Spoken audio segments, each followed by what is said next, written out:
She dropped a chart, spilled saline on her scrubs, and the entire trauma floor laughed. Dr. Marcus Hale didn't even look up. "Get her out of my OR before she kills someone." They called her clumsy, slow, a mistake that HR forgot to fire. What they didn't know, what nobody in that hospital had any reason to suspect, was that the woman picking up scattered papers off a linoleum floor had once performed emergency surgery on a special operations soldier in the back of a moving vehicle, in the dark, with 2 fingers broken on her left hand. Her name was Diane Marsh, and she was done pretending. Before we go any further, if you're the kind of person who lives for stories about people who get underestimated, cornered, and then come back harder than anyone expected, you're in the right place. Hit that subscribe button right now and turn on notifications so you don't miss a single episode of what's coming. Drop a like on this video and leave a comment telling me what city or country you're watching from. I want to see exactly how far this story travels. Now, let's get into it. The morning shift at Calloway General Hospital started the way it usually did. Bad coffee, fluorescent lighting that made everyone look slightly dead, and Dr. Marcus Hale arriving 12 minutes late while expecting everyone else to already be running. Hale was the chief of trauma surgery. 44 years old, tall enough that he had to duck through the equipment bay door, and carrying the kind of confidence that read differently depending on whether you'd ever seen him make a mistake. Most of the staff hadn't, or rather, most of the staff hadn't been in the room when the mistakes happened, the ones who had learned quickly that raising the issue wasn't worth the fallout. Diane Marsh had been on the trauma floor for 9 months. Before that, she'd spent 6 months doing intake paperwork in the administrative wing because, as her onboarding supervisor had put it, the hospital liked to place new staff thoughtfully. What that actually meant, Diane understood immediately, was that someone had looked at her thin resume. 2 years at a rural clinic in a county most people couldn't find on a map, no hospital affiliations listed, no references from any recognizable institution, and decided she was probably a liability risk. She hadn't argued. She'd done the paperwork. She'd been precise and thorough and finished the job every single day without complaint. After 6 months, when they finally moved her to trauma, she'd done exactly what she did in intake. Showed up, kept her head down, and learned who everyone was before she let anyone learn who she was. The problem was Dr. Hale. Not because he was cruel in the way some chiefs were cruel, set, loud, explosive, the kind of man who threw things when surgeries went wrong. Hale was quieter than that, surgical. He had a way of dismissing people that didn't require volume. A look. A pause before answering that made clear the question hadn't been worth asking. A habit of speaking about nurses in the third person even when they were standing directly in front of him. "Tell the floor nurse we need a second line on bed 4, he'd say to a resident, Diane standing 3 feet away holding the exact equipment he was describing. She handed it to the resident without a word. The other nurses noticed. Some of them felt sorry for her. Most of them had their own versions of the same story with different doctors, and sympathy had a shelf life when your feet hurt and you were 4 hours into a 12-hour shift. The incident with the chart happened on a Tuesday. Diane had been carrying 2 patient files, a supply checklist, and a bag of IV solution when a second-year resident named Trevor Bast came around the corner of the nurse's station at speed without looking. The collision wasn't catastrophic. Nobody fell. Nothing broke. But the chart hit the floor, papers went everywhere, and the IV bag caught on the counter edge and split at the seam, saline spreading fast across the front of Diane's scrubs. She stood there for a second, wet and silent, papers around her feet. Bast was already apologizing, flustered, bending to help. 2 other nurses came around the corner and stopped.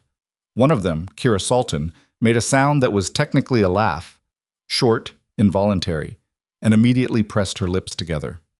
"I'm fine," Diane said. She was fine. She was also soaked from sternum to hip.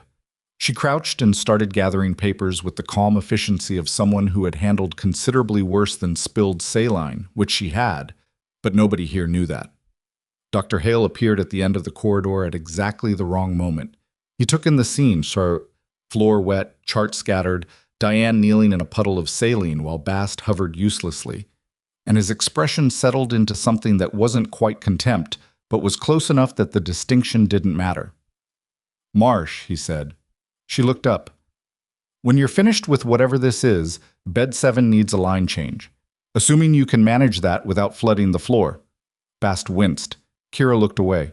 Diane held Hale's gaze for exactly 2 seconds, not defiant, not deferential, just steady, and then went back to picking up the papers. "I'll get the line change done," she said. Hale walked away. Nobody said anything for a moment. "He does that to everyone," Bass said quietly. "I know," Diane said. She didn't explain that it didn't bother her the way he probably assumed it did. She didn't explain that she'd been spoken to by people who had actual authority over her life in ways that made Hale look like a frustrated manager, which is what he was. She finished collecting the papers, went to change her scrubs, and had the line on bed 7 done inside of 4 minutes. The trauma floor at Calloway General handled the western corridor of Grayfield City, a mid-sized coastal city with a port district that had been economically complicated for about 30 years, which translated in medical terms to a consistent and varied patient load. GSWs on weekend nights, industrial accidents from the shipping facilities, car wrecks off the elevated highway that cut through the older residential neighborhoods. The floor was busy in the way that kept people sharp if they let it. Diane let it. What the other nurses noticed, the ones paying attention, was that she was fast. Not visually fast, not dramatic about it, but time efficient in a way that came from actually understanding what she was doing at each step, rather than moving through memorized sequences. She didn't hesitate between tasks. She didn't narrate her actions. She asked exactly as many questions as she needed to, and never more. Kira Salton, who had worked trauma for 6 years and prided herself on reading people accurately, had spent the first 2 months assuming Diane was simply competent and quiet. By month 4, she'd upgraded the assessment.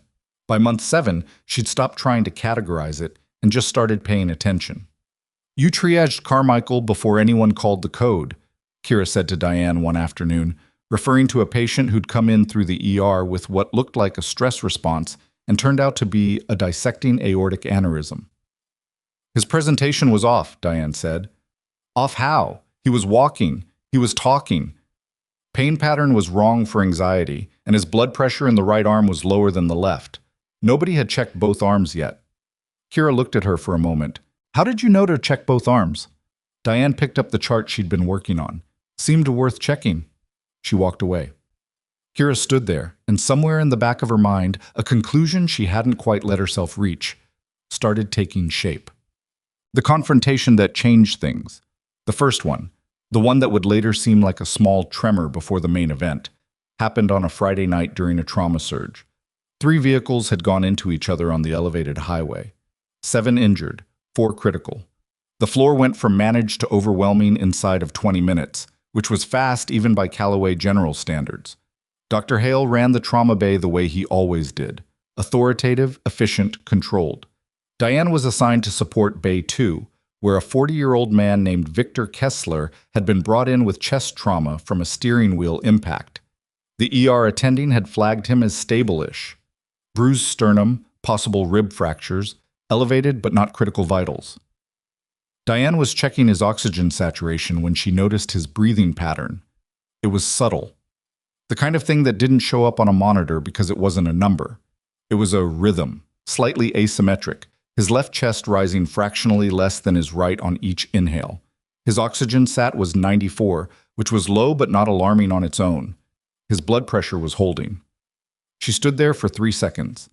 Then she pulled the curtain aside and went into the corridor. "I need a thoracic surgeon in Bay 2, she said to the nearest resident, a woman named Priya who was handling logistics for the surge. Priya looked at her. "Kessler? He's flagged stable." "He's not stable. He's got a tension pneumo building, left side. His AT's at 94.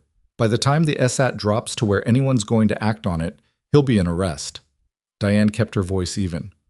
"I need a thoracic surgeon, or I need Dr. Hale in Bay 2 right now."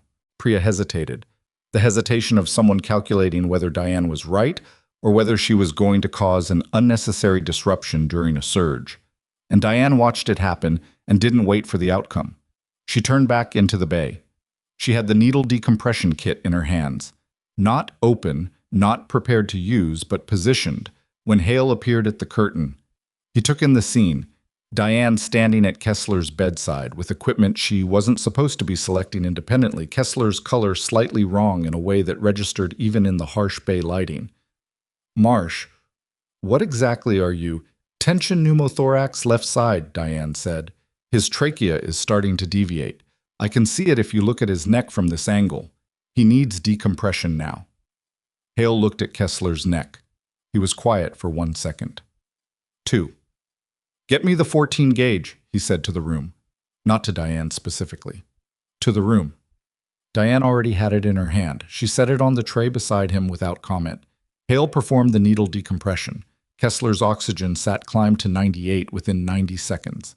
His color changed. His breathing evened out. Nobody said much afterward. The surge was still going, and there wasn't time for conversation. But Priya found Diane at the nurse's station 20 minutes later and stood there for a moment before saying anything. You were right, Priya said. I know, Diane said. She was typing. Priya waited to see if there was more. There wasn't. She walked away. Hale didn't acknowledge it, not that night, not the next day. What he did instead, and Diane recognized this, had seen versions of it before, was increase his scrutiny of her work. Not because her work was deficient, because she had been right in a way that made him look like he'd missed something, and that required a response. Hale's response was to look for errors, and when he didn't find significant ones, to create the impression of them through tone and implication. Marsh's documentation on the Kessler case is incomplete, he said to the floor supervisor, a woman named Addie Byrne, 3 days later. Addie pulled the file. It looks complete to me. The post-intervention assessment timing is off. Addie looked at it more carefully. By 4 minutes, during a multi-vehicle surge. Standards exist for a reason, Addie. Addie said nothing, which was her own way of disagreeing, but she put a note in the file because that was also what she was required to do. Diane heard about the note. She filed a correction with the timestamp she'd actually documented the assessment and the circumstances of the delay. She did it without heat, without comment, without going to anyone to complain. She simply corrected the record and moved on. What she didn't do, and this was what Kira noticed, and Priya noticed, and Addie noticed, each independently, was act like someone who didn't know she was right. She wasn't defensive, she wasn't anxious. She corrected the record because the record should be accurate, and then she returned to work as if the whole thing was a minor clerical issue, which, from where she was standing, it was. The shift that broke open the first real fracture happened 5 weeks later, on a night when the floor was relatively quiet and the lighting felt different, slower, more institutional, and a man came in through the ER that nobody expected. His name, per the intake paperwork, was Gordon Briggs, 61 years old, presenting with what looked like a severe allergic reaction, hives, swollen airways, dropping pressure. The ER team had already started epinephrine and Benadryl. Standard anaphylaxis protocol. Diane was at the medication station when they rolled him through and something made her look up. She watched them take him to Bay 3. She finished what she was doing. She went to Bay 3. The ER attending, a young man named Dr. Wes Alton, who she'd worked with twice before, was managing the case with focused competence. The patient's pressure was responding slowly. The airway was improving. Diane stood at the foot of the bed and watched Briggs breathe. Something wrong? Alton asked, not unfriendly, just checking. Does he have a history of anaphylaxis? Alton glanced at the intake sheet. No documented history. Any recent travel? Unusual exposures? Family said he hadn't been anywhere, had dinner at home, started reacting an hour later. Diane looked at Briggs's hands. The distribution of hives was unusual, heavier on the trunk and face, lighter on the extremities. For a food-based anaphylaxis, she'd expect a more systemic distribution. But she wasn't a doctor, and Alton had the case, and she was standing here as support staff. She almost left. His heart rate's higher than I'd expect given the pressure response, she said instead. Alton looked at the monitor. It's coming down. Not proportionately. His pressure improved by 14 points, but his rate only dropped by 6. In true anaphylaxis, you'd usually see them track closer together. Alton looked at her. What are you suggesting? Diane held her ground. I'm not suggesting anything. I'm telling you what I'm observing. The tachycardia is disproportionate, and his rhythm looks... She studied the monitor. There's something there that's not quite right. Alton ordered an EKG. The results came back 8 minutes later. Briggs wasn't having anaphylaxis. He was having anaphylaxis concurrent with a STEMI, a heart attack, the arterial blockage triggered by the sudden hemodynamic stress of the allergic reaction. The two conditions were masking each other. Cardiology was called. The cath lab was activated. Briggs was in surgery inside of 30 minutes. When it was over, hours later, and Diane was finishing her shift, Alton found her. "He would have died," Alton said. He wasn't accusing anyone. He was stating a fact. "If we hadn't caught the STEMI, the cardiac workload from the anaphylaxis treatment alone would have—" "I know," Diane said. "How did you know to look for it?" She pulled her jacket on. "I didn't know. I just noticed the numbers weren't adding up." That's a cardiac pattern recognition that most attendings would miss in that context. Diane looked at him. "I've seen complicated presentations before." It wasn't an explanation. It was barely a sentence. But something in the way she said it, the flatness of it, the absence of elaboration, made Alton pause. "Where did you work before this?" he asked. "Rural clinic," she said. "Patient volume. You learned to be thorough." She walked out. The story of what she'd caught spread through the floor in the particular organic way that hospital stories spread. Not announced, not posted, but moved from mouth to ear in break rooms and corridors and handoff notes. By the following Monday, most of the trauma floor nursing staff had heard some version of it. Hale heard it too. He called her into his office on Wednesday morning. The office was what you'd expect from a man who valued rank. Degrees on the wall, a desk position to give him elevation, the blinds set at an angle that put visitors slightly in shadow. "Close the door," he said. She did. "I've been reviewing your documentation patterns," he said. "There are inconsistencies." Diane sat down. She hadn't been offered a seat, so she took one. "What inconsistencies specifically?" He didn't list any specifically. He talked in generalities, standards, protocols, the importance of nursing staff staying within their defined scope of practice, the risks of clinical overreach. He talked for about 4 minutes. Diane listened without interrupting. "You're documenting clinical observations that are outside your defined role," he said finally. "I'm documenting what I observe and flagging it to the attending physician," she said. "That's within scope." "You're making diagnostic suggestions." "I'm reporting observations. The physicians are making the diagnoses." He leaned forward. "Marsh, I want you to understand something. This is a major medical center. We have systems here. Hierarchies exist for reasons. A nurse who starts operating outside her lane creates liability, creates confusion, and disrupts care teams." Diane looked at him. "Victor Kessler is alive," she said. "Gordon Briggs had cardiac surgery and went home to his family. I'm happy to discuss my documentation if there's a specific concern." The silence was sharp. "I'll be watching your performance closely," Hale said. "I'd expect nothing less," Diane said. She stood. "Was there anything else?" He didn't answer. She left. That night she sat in her apartment in the Shoreview district of Grayfield City and stared at nothing for a while. The apartment was clean and spare, not unlived in, but curated, the way a person's space is when they've moved frequently and learned not to accumulate things that don't travel. A few books. A plant that was still alive despite her intermittent attention. Takeout containers from the Thai place down the block that she'd meant to throw away 2 days ago. She knew what Hale was doing. She'd seen the pattern enough times that she recognized it the same way she recognized a deteriorating patient, not through dramatic signs, but through the accumulation of small signals that pointed in one direction. He was going to force her out. The question was what she was going to do about it, and the answer she'd given herself 9 months ago when she took this job was still the same. Nothing. Stay quiet. Do the work. Don't let anyone find out who she actually was. The problem with that plan was becoming apparent. The work kept making it harder to be nobody. 2 weeks later, on a Thursday night, the floor was quiet enough that Diane was covering 3 bays simultaneously. Kira was on break. The resident on call, a second-year named Malcolm, was handling a consult down on surgical. A woman came through the ER doors at 11:47 p.m. Her name was Petra Solis. 38 years old, came in with her husband, who was holding her up and telling the intake nurse she'd collapsed at home. Petra herself was barely verbal, not unconscious, but somewhere between awake and not. Her responses slow and thick. The intake nurse flagged it as possible stroke and sent it to trauma. Diane met them at the bay. She ran the initial assessment while waiting for Malcolm to get back from surgical. Petra's vitals were messy. Pressure was low, pulse was fast, Pupils were equal and reactive but sluggish. Her husband, a thin man with frightened eyes named Orrin, kept saying she'd seemed fine at dinner, maybe a little tired, complained of a headache at around 9.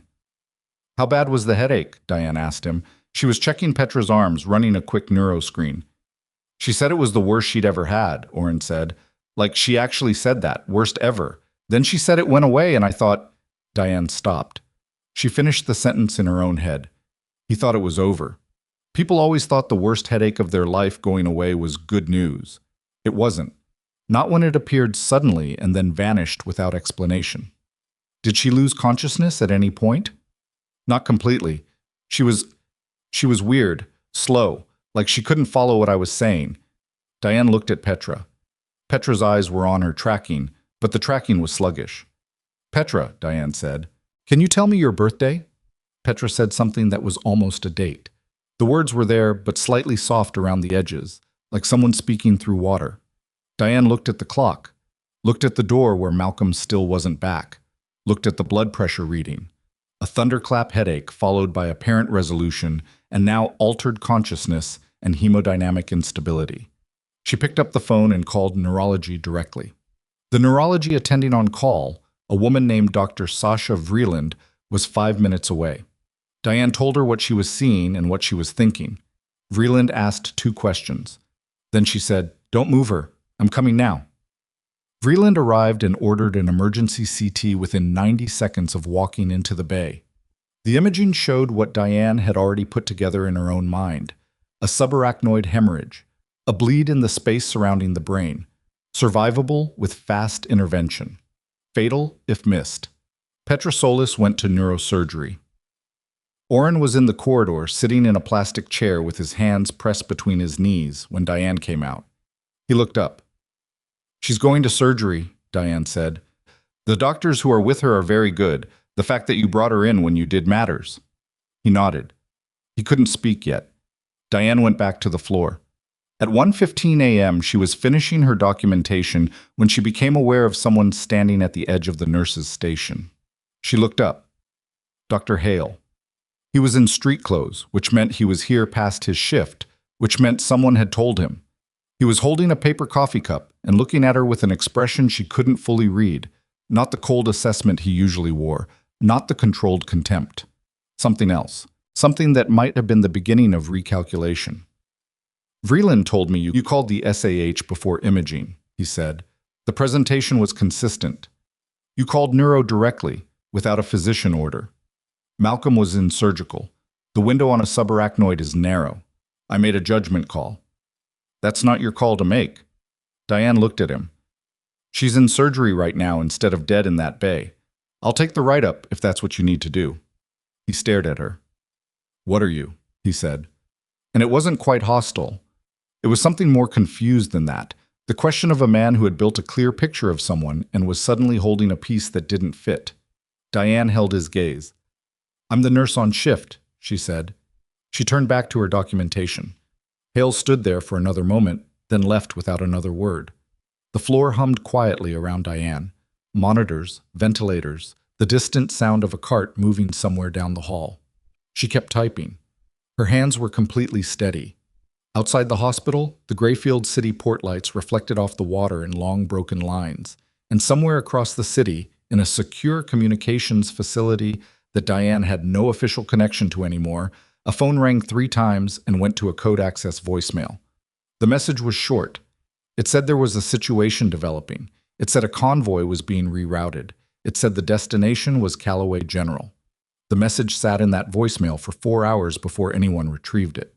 Diane didn't know that yet. She was still at the nurse's station, still typing, still listening to the floor settle into its late-night rhythm. The kind of quiet that wasn't actually quiet, just a lower register of the same constant noise. Monitors cycling, someone coughing 2 bays over, the squeak of a supply cart being moved by a night tech who hadn't figured out yet that if you lifted the front left wheel slightly, it stopped making the sound. She finished her documentation at 1:47 a.m., filed it, and sat for a moment doing nothing. That almost never happened. Doing nothing was something she'd had to relearn after she left the service. Sitting without scanning, existing in a space without cataloging its exits and threat angles and the positions of everyone in it. She was better at it than she used to be. Not good, but better. She went home at 2:10 a.m., slept 4 hours, and was back by 7. The next 3 days were unremarkable in the way that preceded things being very remarkable. The floor ran its regular volume. Diane worked. Hale maintained his surveillance in the form of 2 additional documentation reviews that Addie Byrne conducted with the mild discomfort of a person who knew the reviews were politically motivated and couldn't say so directly. Both came back clean. Addie filed them without comment. Hale didn't mention them again. What Diane noticed and filed away was that Hale had started watching her differently. Not the scrutiny of someone looking for errors anymore. Something more watchful than that, more careful, like he was trying to understand a problem he hadn't correctly identified yet. She didn't find that reassuring.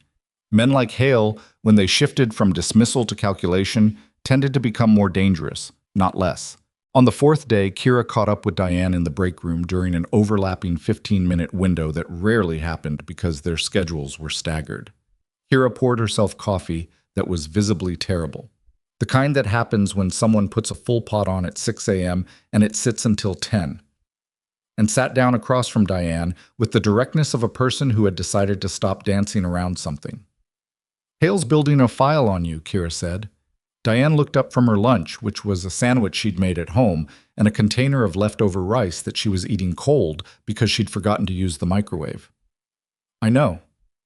"You know?" "He told me he'd be watching my performance. That's what watching looks like."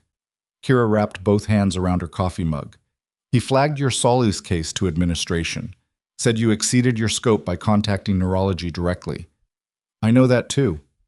"Diane," Kira set the mug down. "They could use it, if he frames it right. Nurse bypasses physician chain of command, creates liability exposure. Administration will side with him. Even if you were right, especially because you were right, and he doesn't have a good explanation for why a nurse caught it before his residents did." Diane ate some of the cold rice. "What would you like me to do about it?" "I'd like you to be a little more concerned." "I'm concerned." "You don't look concerned." "I know," Diane said. Kira stared at her. This was the thing that drove people slightly crazy about Diane Marsh, the steadiness that read, depending on how you looked at it, as either exceptional self-control or an unsettling absence of normal anxiety. Kira had worked alongside enough people to know the difference between someone who genuinely processed a difficult situation and someone who was suppressing. She couldn't figure out which this was, and she'd been trying for months. "Were you military?" Kira asked. The question landed without preamble. Kira watched Diane's face for the micro-expression, the tiny recalibration that happened before someone decided how to answer a question they hadn't expected. There it was. Half a second, then gone. "Why do you ask that?" Diane said. "Because you move through high-pressure situations the way combat medics move through them. I had a boyfriend in the Army Reserves for 4 years. I know the posture." Diane looked at her for a moment. "I worked in austere environments early in my career. Remote clinics, limited resources. It shapes how you approach emergencies." It was a true sentence. It was also not an answer. Kira let it go because pushing Diane Marsh directly never worked, and she'd figured that out by month 3. "Just be careful. Hale has friends in administration, real ones, people who owe him." "I'll be careful," Diane said. She finished her lunch and went back to work. The call came on a Sunday night. Diane was off shift, home, sitting on her couch with a book she wasn't actually reading. The number that appeared on her phone was one she hadn't seen in 2 years. And when she saw it, the part of her that had gotten very good at being Diane Marsh, ordinary nurse, 9 months at Calloway General, woman who spilled saline on her scrubs, went very quiet. The part of her that existed underneath that, the part she'd spent 2 years trying to put somewhere it couldn't reach the surface, came forward instead. She answered. "Marsh." The voice was male, efficient, familiar in the way that voices become familiar when you've worked under pressure alongside someone for long enough that you stop hearing them as a person and start hearing them as information. His name was Rourke. He was not military in any official capacity she could describe. "We have a developing situation." "I'm listening." A transport convoy carrying a senior intelligence official was hit 40 minutes ago. Coordinated ambush, 2 vehicles destroyed, significant casualties. The official is alive but critical. They're rerouting to the nearest major trauma center with the capacity to handle a protected patient. Diane already knew where this was going. She'd known it the second she recognized the number. Calloway General, she said. ETA approximately 90 minutes. There will be a federal medical response team traveling with the convoy, but the patient's injuries require a full surgical trauma environment. Your facility is the only option in range. What are the injuries? Rourke gave her a clinical summary that lasted 45 seconds and told her everything she needed to know. Penetrating abdominal trauma. Likely vascular involvement. Pneumothorax already addressed in the field by whoever was riding with the convoy, which meant they had people, but field addressed meant managed, not resolved. Why are you calling me? Diane asked, though she knew. Because you know this patient, Rourke said, and because the situation on the ground at your facility is going to require someone who understands what's at stake. The silence lasted 3 seconds. I'll go in, Diane said. She hung up, sat for a moment with the phone in her hand, and then moved with the particular efficiency of someone shifting gears, not hurrying, not frantic, but accelerated in a way that was qualitatively different from her usual pace. She changed clothes. She called Calloway General's charge desk and told them she was coming in early and they needed to activate the major trauma protocol and get whoever was on surgical overnight to start prepping. The charge nurse, a man named Derek, who'd worked nights for 11 years, said, "Your shift doesn't start until 7. "I know," Diane said. "Activate the protocol, Derek. I'll explain when I get there." She drove to the hospital in 14 minutes, which was 4 minutes faster than her usual commute, and not because she was speeding. She went to Addie Byrne first because Addie was the floor supervisor on overnight and because Addie, whatever her limitations in standing up to Hale, was competent and took things seriously when they were serious. Addie listened to Diane's account of the incoming convoy, the broad strokes, the patient status, the federal escort, with the expression of someone recalibrating quickly. "How do you know this?" "I was contacted by someone with advanced knowledge of the transport." "Who?" "Someone I worked with before this. I can't be more specific than that right now." Addie studied her. The break room was empty except for the two of them, and the fluorescent light was doing its institutional thing, and Diane stood in it and let Addie look, because there was nothing in her face that was going to give Addie something to dismiss. "If you're wrong about this, I'm not wrong," Diane said. "Addie, I need you to trust me for the next hour, and I need you to call whoever is on surgical overnight and get them prepped for penetrating abdominal with vascular involvement. There's a federal medical team coming with the patient, but they're going to need our OR." Addie made the call. She also, because she was thorough and the situation was unusual, called Dr. Hale. Diane knew this would happen. She'd calculated it and accepted it, because the alternative was not preparing the hospital, and that wasn't acceptable. Hale arrived at Calloway General at 11:22 p.m., 43 minutes before the convoy. He came through the main entrance in street clothes with his hair slightly disarranged and the expression of a man who had been woken up and was operating on the forward edge of controlled anger. He found Diane at the trauma bay with Addie and the overnight surgical attending, a quiet woman named Dr. Faye Norris, going through the preparation checklist. The trauma bay was already reorganized, supply positioning adjusted, equipment staged, pathways cleared for a gurney with probable federal security presence around it. Hale looked at the bay. He looked at Diane. "Explain this," he said. Diane explained it. The call, the convoy, the incoming patient, the injuries. She kept it concise and clinical. Hale's jaw was tight by the time she finished. "You received an unofficial notification from an unidentified source, and on that basis you activated our major trauma protocol and called in personnel on their off hours." "Yes." "That's Marsh. That's a significant escalation based on no verified information." "It'll be verified in about 40 minutes, Diane said. "If I'm wrong, the cost is some disrupted sleep and a restocked trauma bay. If I'm right and we're not prepared, you don't have the authority to make this call." "I called Addie. Addie made the call. The authority chain is intact." He turned to Addie. Addie, to her credit, held his gaze. The preparation was prudent given the information available. Hale looked like he was going to say something sharp, and then something shifted. The sound of it reached them before the words came. A low thrum from outside that wasn't traffic, wasn't the port, wasn't anything that belonged to the ordinary nighttime soundscape of Grayfield City. Rotors. Two of them, from the sound of it, getting louder. Hale turned toward the windows. The trauma bay had high, narrow windows that looked out toward the ambulance bay, and through them, the first of the helicopters was visible. Military configuration, no civilian markings, running lights in a pattern that didn't match the Coast Guard or news choppers. The radio at the security desk crackled. Then the main hospital line rang. Then Derek appeared at the trauma bay entrance with an expression that suggested he was significantly revising his assessment of how the rest of his shift was going to go.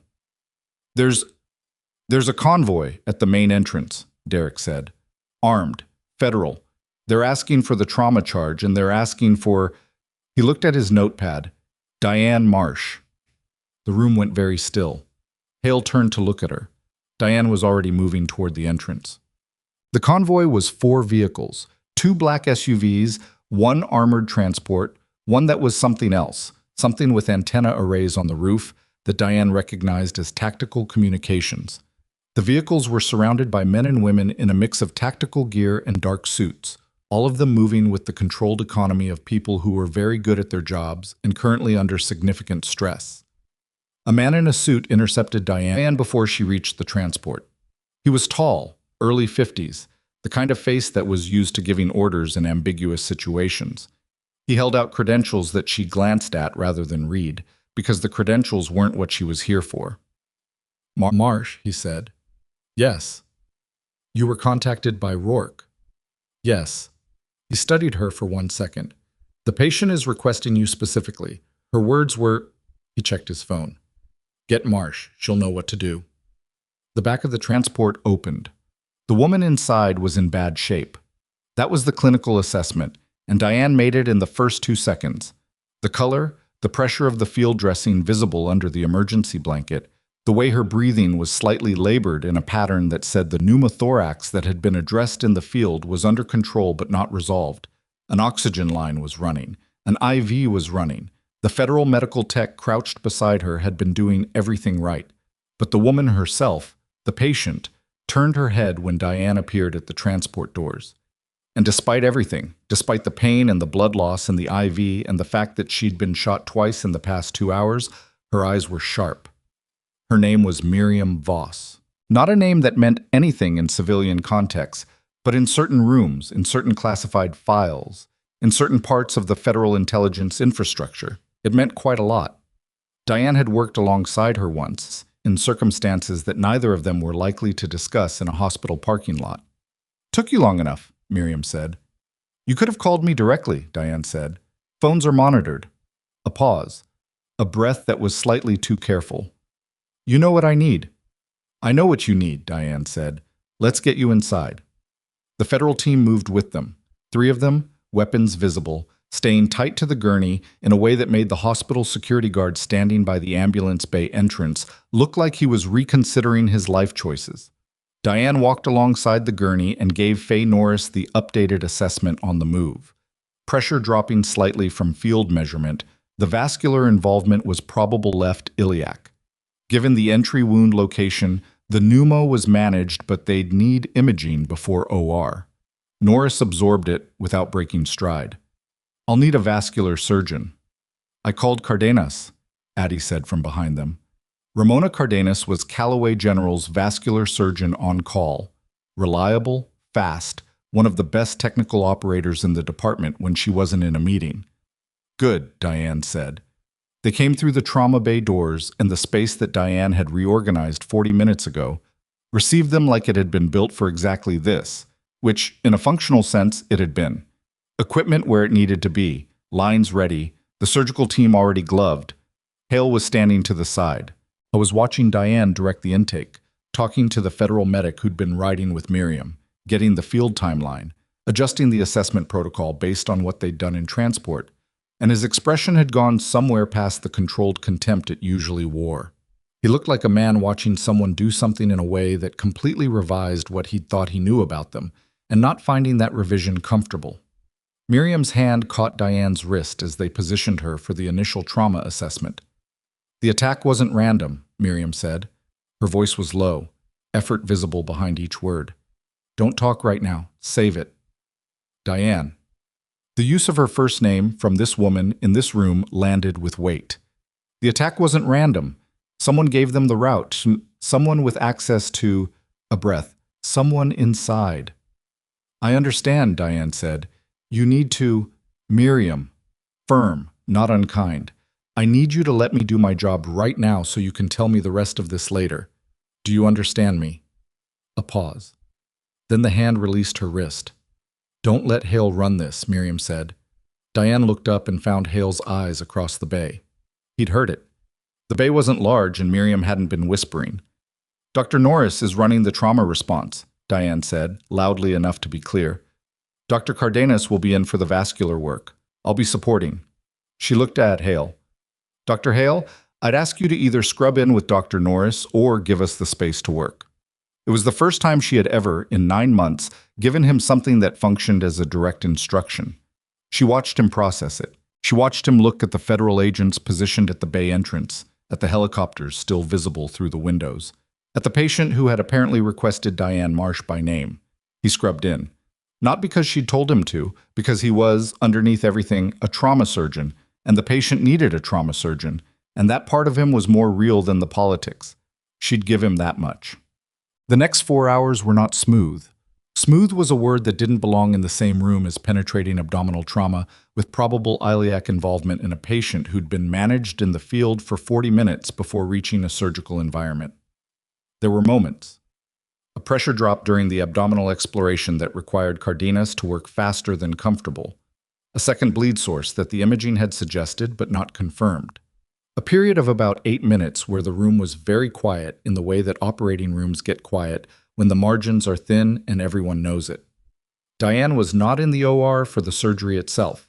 She wasn't a surgeon, and the surgical team was complete. She was outside, managing the coordination. The federal team needed information they were entitled to and needed to be stopped from getting information they weren't. The hospital administrator on call, a man named Gerald Park, who'd been woken up at midnight and arrived in a suit that suggested he slept in suits, needed to be briefed without being given specifics that would compromise the operational picture. The overnight staff, who were aware that something significant was happening, needed enough information to do their jobs and not enough to create a leak. She handled all of it. Not gracefully. There wasn't a graceful version of this. She was blunt with the federal suit, precise with Park, selective with the staff. She made decisions in the corridor that she'd have to document later and probably defend, and she made them without hesitation because hesitation in the corridor cost time and time had costs she could calculate. At 3:47 a.m., Faye Norris came out of the OR. Diane was sitting on a bench in the corridor outside. Not slumped, not relaxed, just seated with her forearms on her knees, eyes on the door. Norris pulled her mask down. She was tired in the specific way surgeons are tired after a long case that went to the edge. Not defeated, but drained in the places that count. She's stable, Norris said. We lost her for about 40 seconds during the iliac repair. Cardenas got her back. Diane exhaled. She's going to need 2 weeks minimum before she can be moved anywhere, Norris said. Maybe 3. I'll communicate that. Norris looked at her. The corridor was empty except for the two of them, and a federal agent standing at the far end who was close enough to observe but far enough away to be functionally absent. Who is she? Norris asked. Someone important, Diane said. That's as much as I can give you right now. And you? How do you know her? Diane stood. Her knees were stiff from sitting on a bench for 2 hours. From before, she said. Norris didn't push it. She went to write her post-op notes. Diane went to find the federal suit and give him the update. His name, she'd learned in the past 4 hours, was Deputy Director Harmon Sloan. He was FBI, technically, though the convoy suggested jurisdictions that extended considerably past FBI. He was the kind of man who operated in the space between federal agencies where the authority was real, but the paperwork was complicated, and he'd spent the last 4 hours alternating between being useful and trying to get information that Diane had declined to provide. She found him in the small conference room that Gerald Park had made available, a room that was usually used for family meetings and had been transformed in the past several hours into something that looked like the beginning of a field operations center, which Diane supposed it now was. She's stable, Diane said, post-surgical, ICU-level monitoring, 2 to 3 weeks before transport. Sloan absorbed this. What did she say to you before surgery? That the attack wasn't random. What else? Diane looked at him. She said someone gave them the route, that there was inside information. Sloane's jaw tightened in a specific way that told her this wasn't new information to him. He'd suspected it, maybe known it, and was now receiving confirmation from an unexpected source. She's right, he said. We believe the route compromise came from inside the coordination chain. We're still establishing where. How many people had access to the route? 12? Possibly fewer, depending on classification tier. He paused. Why do you ask? Diane thought about Miriam's hand on her wrist, the urgency behind the words. Don't let Hale run this. She'd been thinking about that for 4 hours. Miriam had known who Hale was, had said his name specifically. In a situation where every word was an effort, she hadn't said, don't let the chief of surgery run this, or don't let the attending run this. She'd said Hale. Because, Diane said slowly, whoever gave them the route, it wasn't just an operational intelligence problem. The ambush was coordinated. They knew the vehicle configuration, the escort numbers, the timing window. That level of detail requires either electronic intercept or direct human source. We know. If it was human source, if someone was feeding information about a protected transport, they'd have needed access points. Medical routing is one of them. Knowing where a VIP is being taken for treatment, what facility, what the response capacity is. That's route intelligence. Sloane went very still. Diane said it plainly. Someone may have been positioned inside this facility, not necessarily to know in advance, but to confirm, to verify the destination and communicate it. You're suggesting the facility was compromised. I'm suggesting it's worth asking who knew before tonight that a federal convoy might route to Calloway General. The conference room was quiet. Outside, the first gray of pre-dawn was starting somewhere beyond the windows. Not visible yet, but present in the way that absence of total darkness becomes perceptible if you're paying attention. Sloane's phone rang. He looked at it, looked at Diane. We'll continue this conversation. I know, Diane said. She left the conference room and walked back toward the trauma floor. The hospital was in that particular 4 a.m. register, the dead hours, the time when the night shift was running on its own rhythms and the day shift was still hours away. She found Kira at the nurses' station. Kira had come in early, had presumably heard enough from Derek and the overnight staff to know something significant was happening, and had arrived to help. She was doing charting with the focused efficiency of someone also thinking about something else.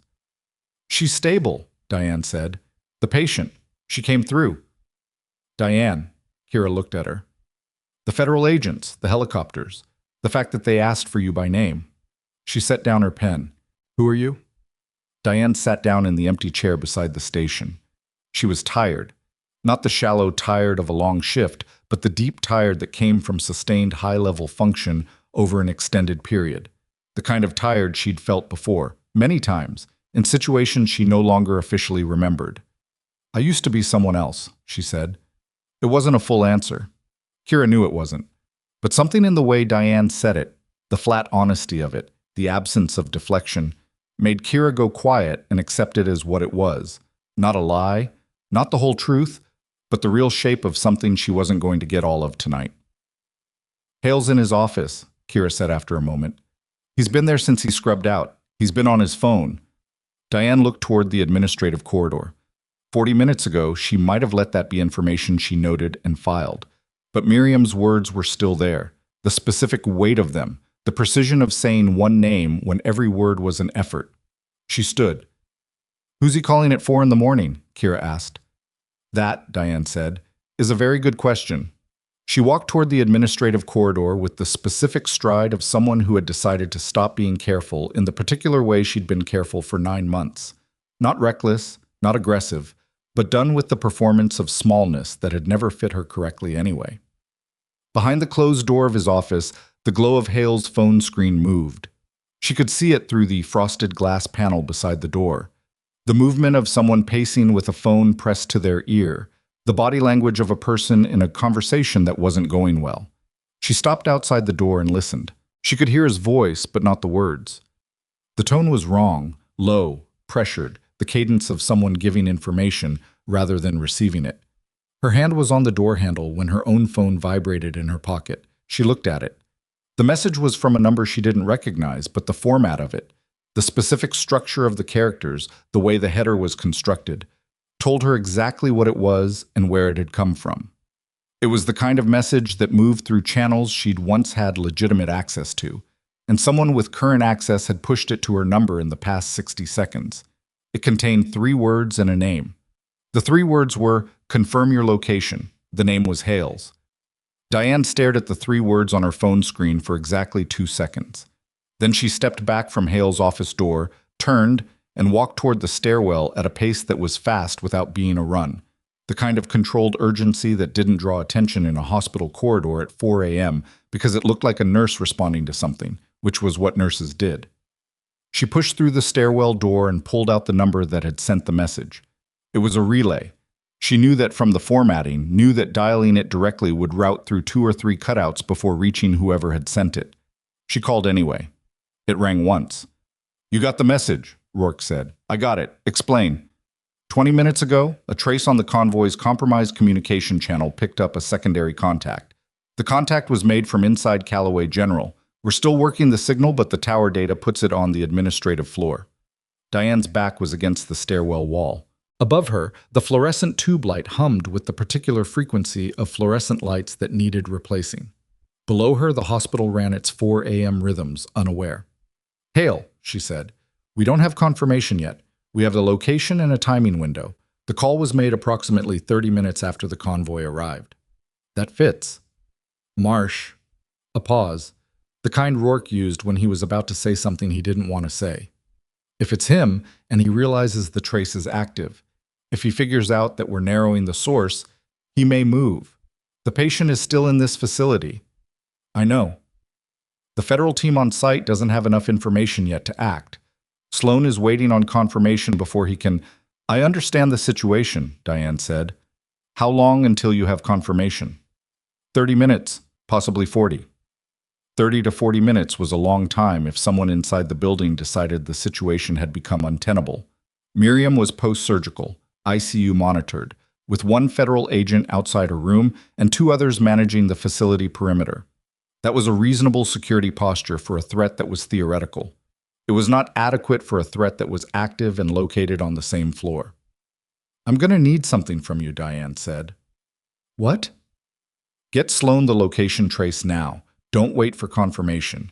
Give him what you have and tell him to treat it as probable rather than confirmed. If I move that fast and it's wrong, if you wait 40 minutes and it's right, Miriam Voss dies in a post-surgical ICU while the man who helped put her there makes another phone call from 30 feet away." She kept her voice level. "Give Sloan the trace." A longer pause. "I'll make the call," Rourke said. She ended the call and stood in the stairwell for 3 more seconds, running through what she had and what she didn't. What she had, a probable location trace, a patient in a vulnerable post-surgical state, a facility that was not designed or staffed to handle an active internal security threat, and herself. What she didn't have, confirmation, authority, a weapon, or any official standing whatsoever in the situation she was walking into. She pushed off the wall and went through the stairwell door back into the corridor. But getting to the ICU required crossing the main nursing floor and taking the elevator to the 3rd level, or using the back stairwell that connected the trauma wing to the surgical recovery area. Diane took the back stairwell because it was faster, and because she wanted to move without being observed by anyone in the administrative corridor who might be watching for exactly that. The ICU night charge was a man named Beto Quiñones, experienced, unflappable, the kind of nurse who'd seen enough unusual situations that his threshold for alarm was calibrated correctly, rather than either too high or too low. He was at the station when Diane came through the door, and his face told her he'd registered the helicopters and the federal presence with appropriate gravity. "The patient in Bay 2, Diane said without preamble. "Miriam, the woman who came in with the convoy. Where's the agent posted outside her room?" "Agent Ferris. She's been outside since we brought the patient up from surgical." He paused. "Is there a problem?" "Potentially. Is the room secured?" "Ferris controls access. No one in or out without her clearance." "I need you to add a second layer. Nothing comes through this corridor without you personally verifying it. Not housekeeping, not pharmacy, not another physician. Me, Ferris, or Dr. Norris. That's the list. Beto looked at her for a beat. You want me to tell the night attending? I want you to call Dr. Norris right now and tell her there's a security concern and she needs to authorize the lockdown protocol for that room. Tell her I asked. Diane was already moving toward the room. Do it in the next 2 minutes. Beto picked up the phone. Agent Ferris was outside room 312, mid-30s, dark jacket, the body language of someone who'd been standing in one place for 2 hours and had been trained to make that look effortless and mostly succeeded. She clocked Diane coming down the corridor and straightened. Marsh, she said. Diane recognized the name recognition for what it was. Sloan had briefed his team on the personnel here. Has anyone attempted access to this room since the patient was brought up? One physician, Dr. Hale. I turned him away. The list has Dr. Norris and the ICU team only. Diane stopped. When? Approximately 40 minutes ago. He said he was the chief of trauma surgery and needed to assess the patient. I told him the patient was under Dr. Norris's care and he wasn't on the access list. Ferris's expression was neutral but specific. The neutrality of a person who had an opinion and he wasn't happy about it. Did he stay?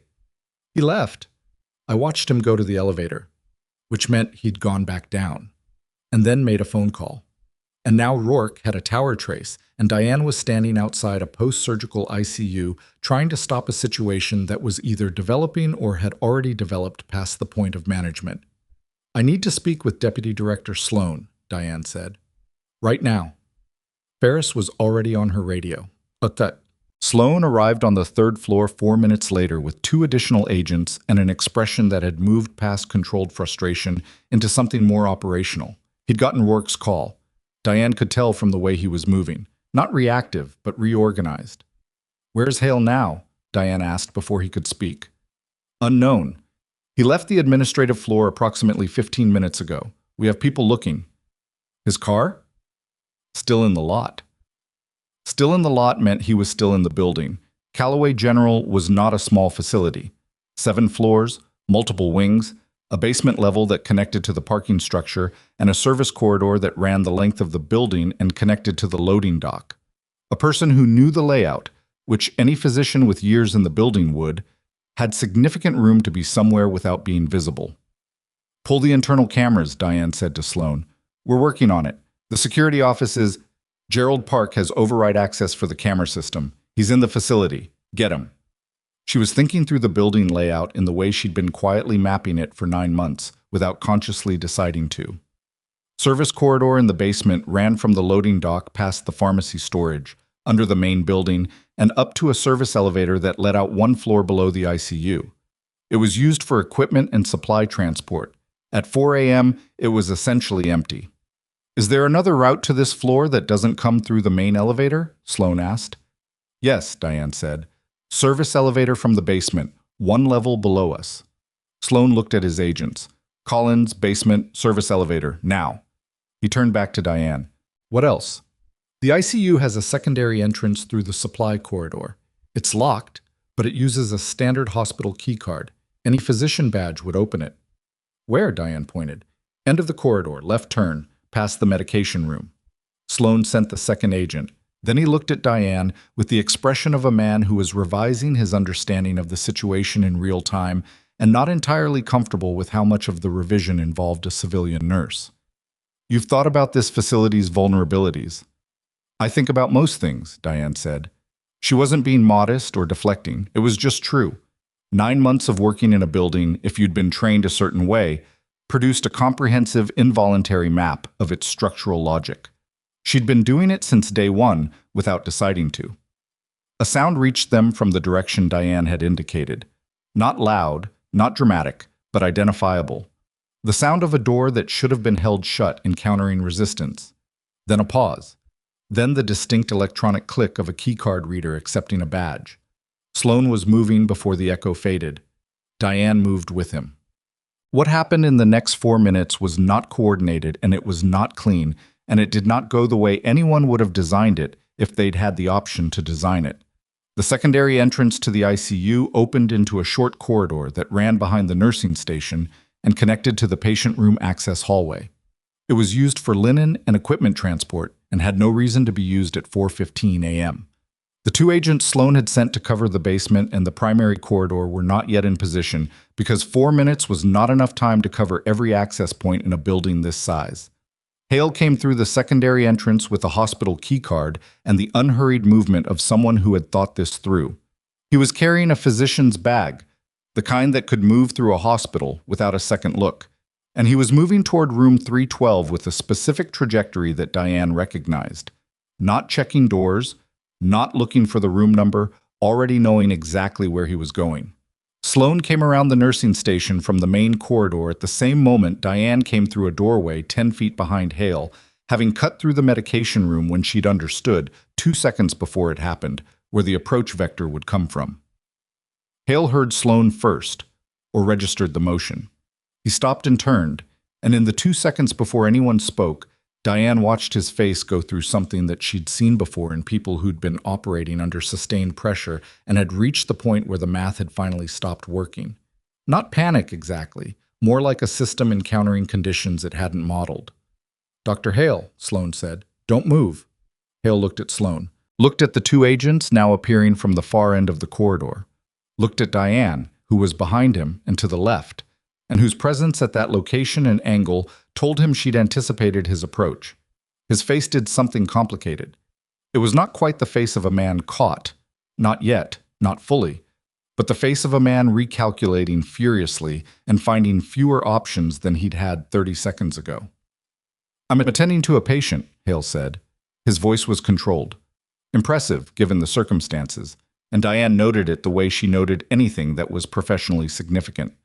"You're not on the access list for this patient," Sloan said. "I'm the chief of trauma surgery. I don't require—" "You're not on the list," Sloan said, "and I need you to set the bag down and keep your hands where I can see them." The corridor was quiet enough that the sound of Beto Quiñones coming around from the nursing station was audible. He'd heard the voices, understood something was happening, and had the good judgment to hang back at the edge of the station and observe rather than walk into the middle of it. Hale set the bag down. His hands came up, flat, palms forward, the gesture of someone choosing compliance in a situation where the alternative was immediately worse. But his eyes were moving, taking in positions, angles, the location of each person in the corridor. Not the eyes of a guilty man surrendering, the eyes of a man still looking for an exit. He found one, or thought he did. "Diane," he said. It was the first time he had used her first name. In 9 months, it had always been Marsh, occasionally said with enough weight to make it function as an insult, but always Marsh. The shift to her first name was deliberate, and she knew it, and she stood still and waited to see what he planned to do with it. "Whatever they've told you about me, whoever you've been talking to," a breath controlled, "you don't have the full picture. There are things happening in this situation that are considerably more complicated than they appear." "Put your hands on the wall," Sloan said. "Diane." Ignoring Sloan entirely, which was either confidence or desperation, and she wasn't sure yet which. "You've been dismissed here for 9 months. You know what this hospital has done to you. They've used you and dismissed you and documented your work to use against you. I can—" "Don't," Diane said. He stopped. "Don't try to make this about what they've done to me," she said. "That's not what this is. I'm trying to—" Miriam Voss is in that room post-surgical with a vascular repair that's 48 hours from being stable enough to survive any additional stress. Diane's voice was completely level. "Whatever you were carrying in that bag and whatever you came here to do, you were going to kill her. Not directly, maybe, but effectively." She held his gaze. "I don't care what you think your justifications are. There isn't a version of this where that's something I'm going to let happen." Hale stared at her. For a moment, something moved behind his eyes that might have been the beginning of a real answer. Something that wasn't tactical or calculated, but was the actual response of a person being seen clearly. Then it closed. "You don't understand what you're involved in," he said. "I understand enough," Diane said. "Hands on the wall, Dr. Hale." He turned and put his hands on the wall. Sloan's agents moved in. Sloan himself opened the physician's bag. Diane didn't watch what he found in it. She already had a reasonable hypothesis. and the confirmation would come out in whatever process followed. She turned away and looked at Beto, who was at the edge of the station watching with the wide-eyed focus of someone committing a scene to memory in exact detail. "How's her vitals?" Diane asked. Meaning Miriam. Beto checked the monitor readout visible from the station. "Stable. BP holding. Oxygen at 97. "Good," Diane said. She didn't need whatever was in that bag. Set. The next hour was this worst kind of busy. The kind where you're not actively doing something critical, but everything around you is in motion and requires management. Sloane's team expanded. 2 more federal vehicles arrived at the ambulance bay. Gerald Park appeared on the 3rd floor in his suit he slept in and stood in the corridor looking at the scene with the expression of a man trying to determine how this affected the hospital's insurance position. Diane gave statements. 2 of them, to different agents, 15 minutes apart, covering the same ground from slightly different angles because that was how these things worked. You established consistency by asking the same questions to the same witness in different frames. She answered accurately and completely and did not editorialize. At 5:30 a.m., Faye Norris came up from a few hours of sleep she'd caught in the on-call room and stood in the doorway of the ICU looking at the federal presence with an expression that moved from confusion to understanding to a particular kind of tired acceptance in about 10 seconds. "The patient?" Norris asked Diane. "Stable through all of it. She didn't know it was happening." "Good." Norris rubbed the back of her neck. "Hale?" "Federal custody. I don't know the specifics of what they found in the bag. I have a hypothesis." "Don't tell me the hypothesis," Norris said. "I'll sleep better." "Probably wise." Norris looked at her for a moment. The corridor was calmer now. Agents positioned but not actively moving. The acute phase passed into something that would be handled through channels that didn't involve trauma nurses. "Addie told me about 9 months of documentation reviews," Norris said. "She told me what Hale had been doing to your performance file." "It's fine." "It's not fine. It's—" Norris stopped. "I should have said something earlier. When I saw the Kessler case, the Solis case, the Briggs case." She shook her head. "I knew those weren't flukes." "You had your own work to do," Diane said. It wasn't generous. It was accurate. Faye Norris ran a clean surgical practice and had her own battles inside this institution. Not everyone had the capacity to pick up someone else's fight. "Still," Norris said. "Still," Diane agreed. At 6:10 a.m., Miriam Voss was awake. Not fully. She was post-surgical and on appropriate analgesia, and awake at this stage meant alert enough to track, to respond, to make her eyes do what she told them to do. Diane came into the room after Ferris checked her badge, and Beto confirmed she was on the list, and she sat in the chair beside the bed and waited for Miriam to focus. It took about 30 seconds. "You're still here," Miriam said. Her voice was rough from the intubation, the words slightly effortful. "I work here," Diane said. "That's not what I meant." "I know."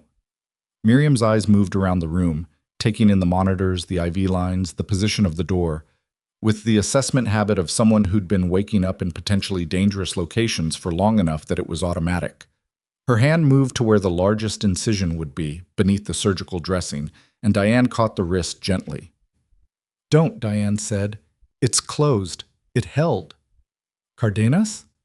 "She did the vascular work. She's good." Miriam's hand relaxed. "I heard something, earlier, in the corridor." "You shouldn't have been able to hear anything from in here." "I wasn't exactly under optimal conditions." A breath. "What happened?" Diane considered how much to say. The clinical calculation, stress response, blood pressure, post-surgical stability, argued for less.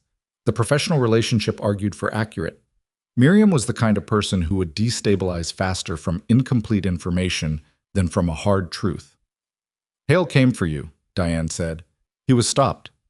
Miriam's eyes closed for 2 seconds. Opened. "What was his connection?" "Sloane is working it.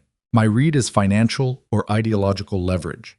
Someone with access to your operational schedule needed a ground-level source to confirm medical routing. Hale had the position and apparently the willingness." "How long?" "Unknown, possibly months." "He was in this hospital for months," Miriam said.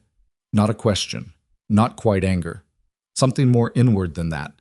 The specific calculation of someone reassessing how a threat was allowed to develop under their operational awareness. "And you were here for 9 months and didn't—" I didn't know, Diane said. I had suspicions about his character. I didn't have a basis for the rest of it. If you'd been in your actual role.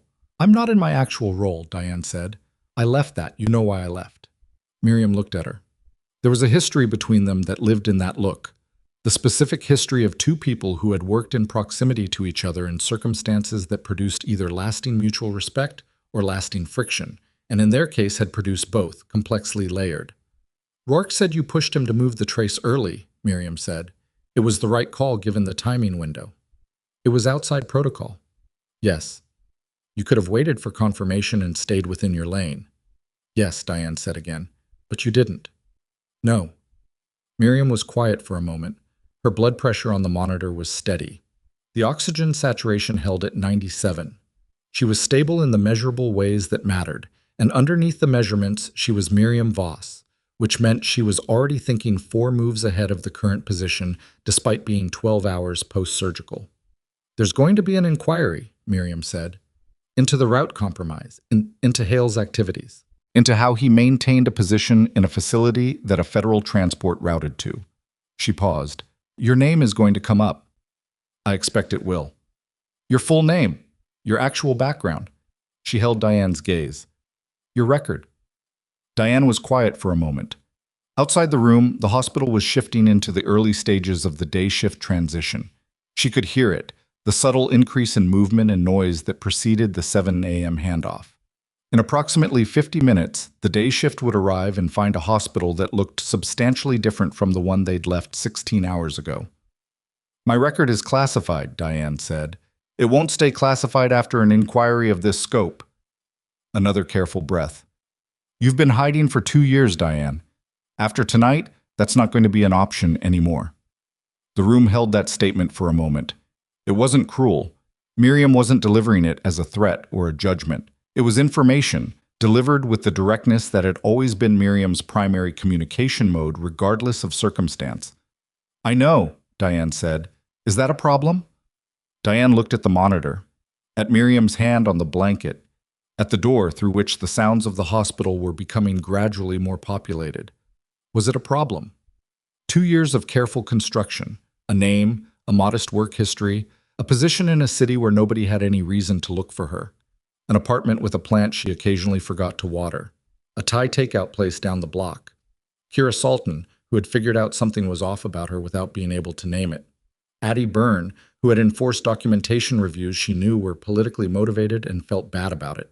Patients who were alive because she'd been paying attention. 9 months of being nobody, and this nobody had turned out to be inadequate to the actual shape of who she was. No, Diane said. It's not a problem.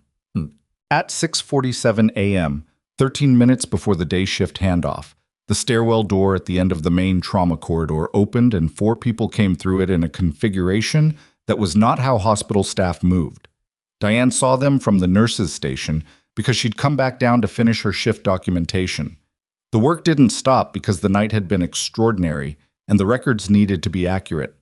Kira was beside her. Beto had handed off the ICU to the day charge and come down to give a verbal report to Addie, who was on the phone with the hospital administrator. The 4 people from the stairwell were wearing tactical gear under open jackets, and they were moving with the contained urgency of a team that was slightly behind schedule and knew it. Diane stood up. What? Kira started. Stay here, Diane said. She was already moving toward them, and the lead figure, a woman, early 40s, short hair, the kind of posture that said years of physical training not as fitness but as professional necessity, stopped when she saw Diane approaching and held up a badge in a single practiced motion. Diane Marsh, the woman said. Yes? Deputy Inspector Lena Garrow, Internal Security Division. She put the badge away. We've been looking for you. Diane looked past her at the 3 others. They were not, she assessed, here as a threat. The body language was wrong for that, and so was the approach, and so was the fact that one of them was carrying a sealed document folder rather than having both hands free. What division? Diane said. Garrow said a name that wasn't Internal Security Division, a name that was 2 words and classified and shouldn't have been spoken in a hospital corridor, which meant Garrow had judged the current situation to have moved past the point where the normal protocols of concealment applied. Diane knew the name, had once known it well. Sloan sent you? Diane asked. Sloan contacted us 40 minutes ago. We've been in transit. Garrow's eyes were direct and efficient and not unfriendly. We need to talk about Marcus Hale. We need to talk about what was in his bag and what it means for the security of this facility and the patient upstairs. A pause. And we need to talk about you. About me, Diane said. Deputy Director Voss has submitted a formal request. Garrow's voice was neutral. The request concerns your record. Specifically, she glanced at the staff around them, your actual record. The trauma floor hummed around them, monitors, footsteps. The day shift coming through the main entrance doors, stopping when they saw the federal presence and the tactical gear, and Diane Marsh standing in the middle of it all, with her arms at her sides and her face completely still. Kira was at the nurse's station, watching. Addie had come off the phone and was watching. Priya, arriving early for her shift with a coffee cup and a bag, had stopped 10 feet from the entrance and was watching. In room 312 on the third floor, Miriam Voss was awake and measuring her blood pressure against her anxiety levels and winning the negotiation by marginal points. And in a federal holding room in the lower level of Calloway General that had been a storage closet 12 hours ago, Marcus Hale was sitting across from two agents and saying nothing, which was the smartest decision he'd made all night, and also several hours too late. Garrow held out the sealed document folder. Diane looked at it. She knew what was inside it, not specifically, but categorically. She understood what a sealed folder from that particular designation meant, and what opening it in this context would mean for everything she'd built in the past 2 years. Your record was submitted for declassification review at 5:52 a.m. this morning, Garrow said. The review is fast-tracked given the current operational circumstances. The decision comes from a level that doesn't go through the hospital administration or the chief of trauma surgery or anyone in this building's authority chain. Another pause. The decision is yours. Diane took the folder. The weight of it was nothing, just paper, just a sealed cover. But the weight of what it represented pressed differently. 2 years of being quiet, 2 years of being small, 2 years of Hale's contempt and documentation reviews, and Kira wondering what she was, and patients who lived because she'd been paying attention in a room where nobody expected her to matter. She looked at the folder. She looked at Garrow. Who else is in the building? Diane said. Beyond your team and Sloan's people. Garrow's expression shifted, a fractional recalibration that told Diane the question had landed differently than expected. Why? Because Hale was a human source. Human sources don't operate alone. They have handlers, and handlers have contingency protocols, and a contingency protocol for a compromised source in a secured facility, Diane watched Garrow's face, usually involves making sure the source doesn't talk. The pause was 2 seconds.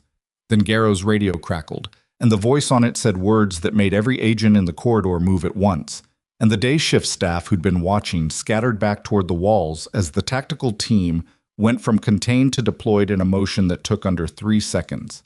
Diane was already running toward the stairwell, the sealed folder still in her hand, because the words on the radio had been about the third floor, and the third floor was where Miriam was, and whatever was about to happen had already started.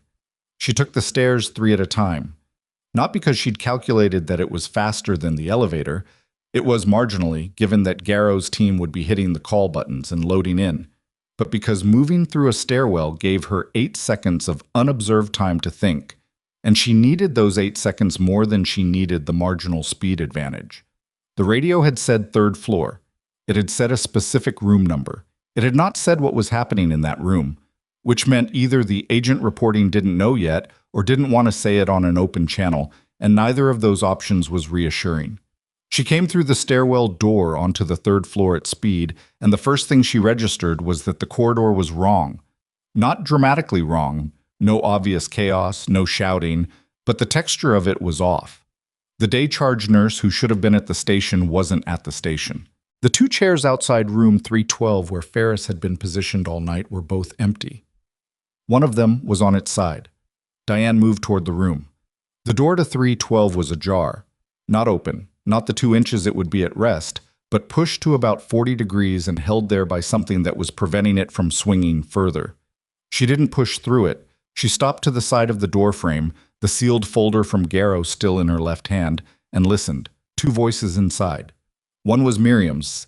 recognizable even through the door, even post-surgical, the particular cadence of someone maintaining verbal control of a situation they were physically unable to control.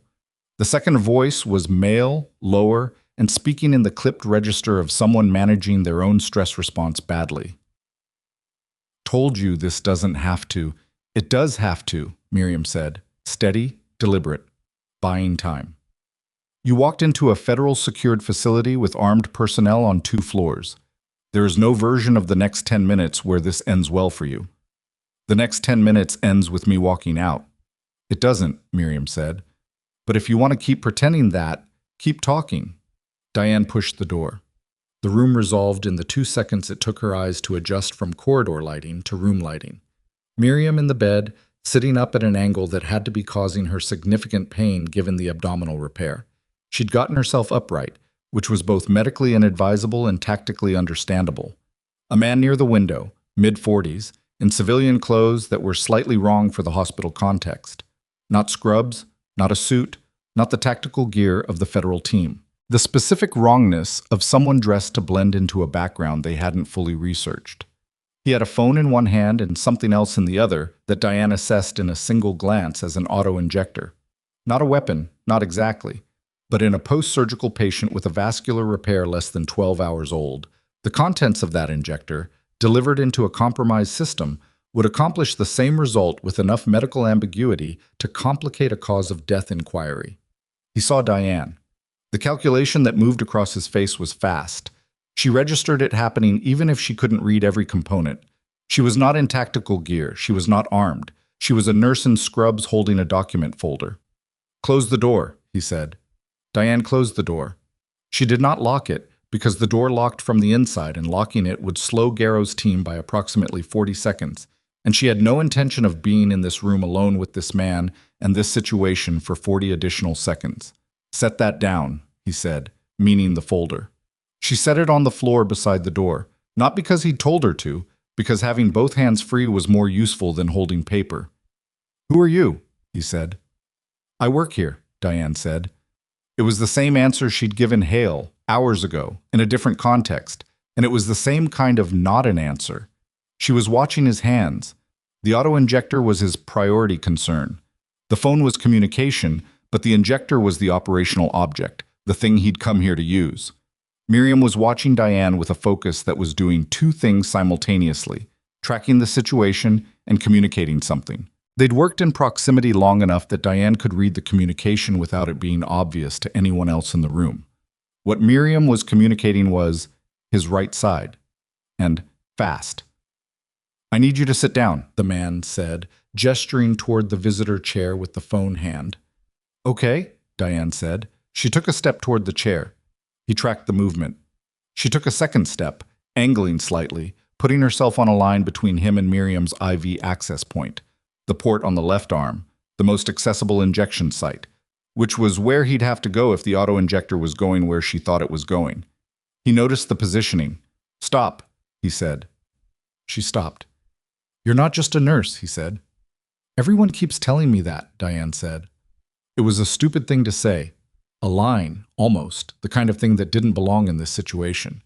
And she said it deliberately because stupid-sounding things in tense situations sometimes produced half a second of recalibration in the person on the other end, and half a second was enough. She moved on the recalibration. Not toward him, toward the IV pole. She got her hand on it and brought it between them in the same motion, not as a weapon, as a barrier, as the thing that forced him to go around it to reach Miriam's arm. He moved to go around it. She moved with him, maintaining the barrier, and he understood within 2 steps that she was going to keep doing this, and the auto-injector was going to be a problem to deploy as long as she was in the room. He grabbed for her arm. She let him get it, not because she wanted him to, but because the grab committed his hand, and a committed hand was a hand that wasn't holding the injector correctly, and she used the leverage of his own grip to redirect rather than resist, and the injector hit the floor. It didn't break.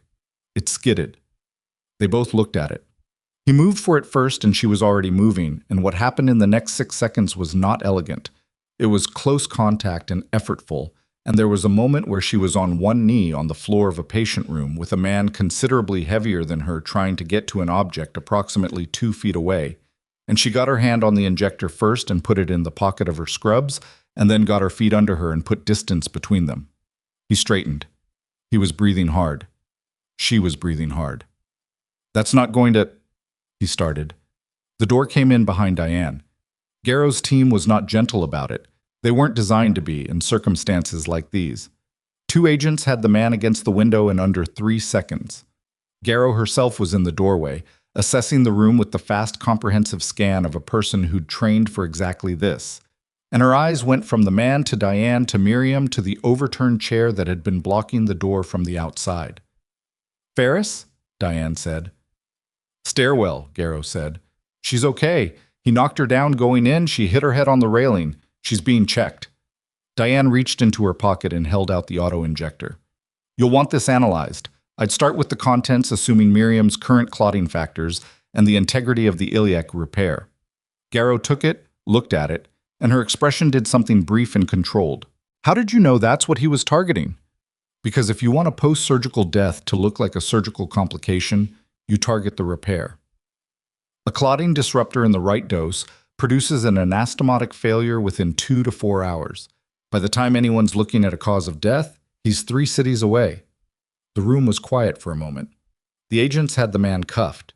Miriam had lowered herself back against the pillows with the controlled deliberateness of someone managing serious pain without showing it fully, but the pallor around her mouth gave it away. Diane went to the bedside. "Pressure?" she said to the room, to whoever was monitoring. Beto appeared from somewhere. He'd come up behind the agents, apparently, and checked the monitor. 115/70, dropped about 8 points. "From the movement," Diane said. She looked at Miriam. "You shouldn't have sat up." "I was aware," Miriam said. "Lie flat. I need to check the dressing." "Diane, lie flat, Miriam." A pause. Then Miriam lay flat. The dressing was intact. No bleeding through, no abnormal tension. The repair had held through Miriam getting herself upright in a post-surgical bed, which was more than it should have been asked to do, and had done it anyway. Diane released a breath she'd been holding in a way that wasn't visible. "She needs the surgical team up here," Diane said to Beto. "And someone call Cardenas." "On it," Beto said. "Us."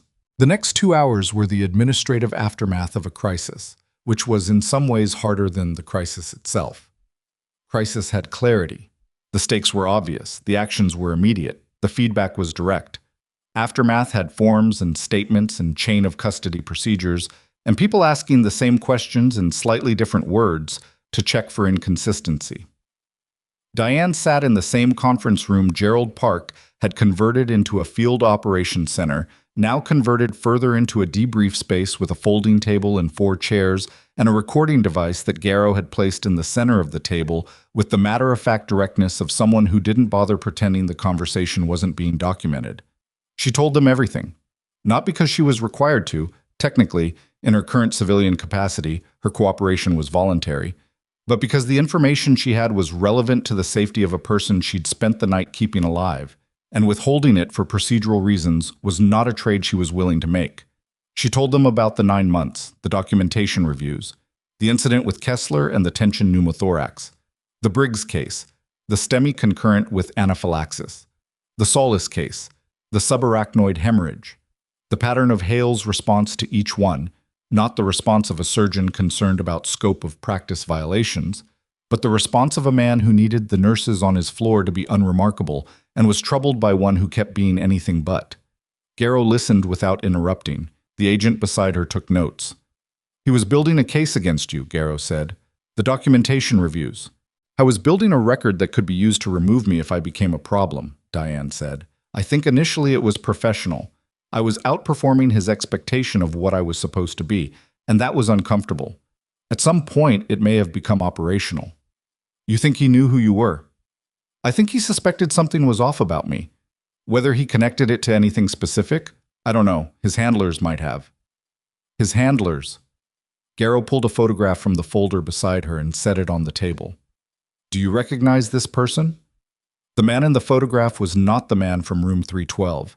He was older, better dressed, the kind of face that belonged in corporate environments rather than hospital corridors. But Diane had seen that face before. Not in person. In a briefing.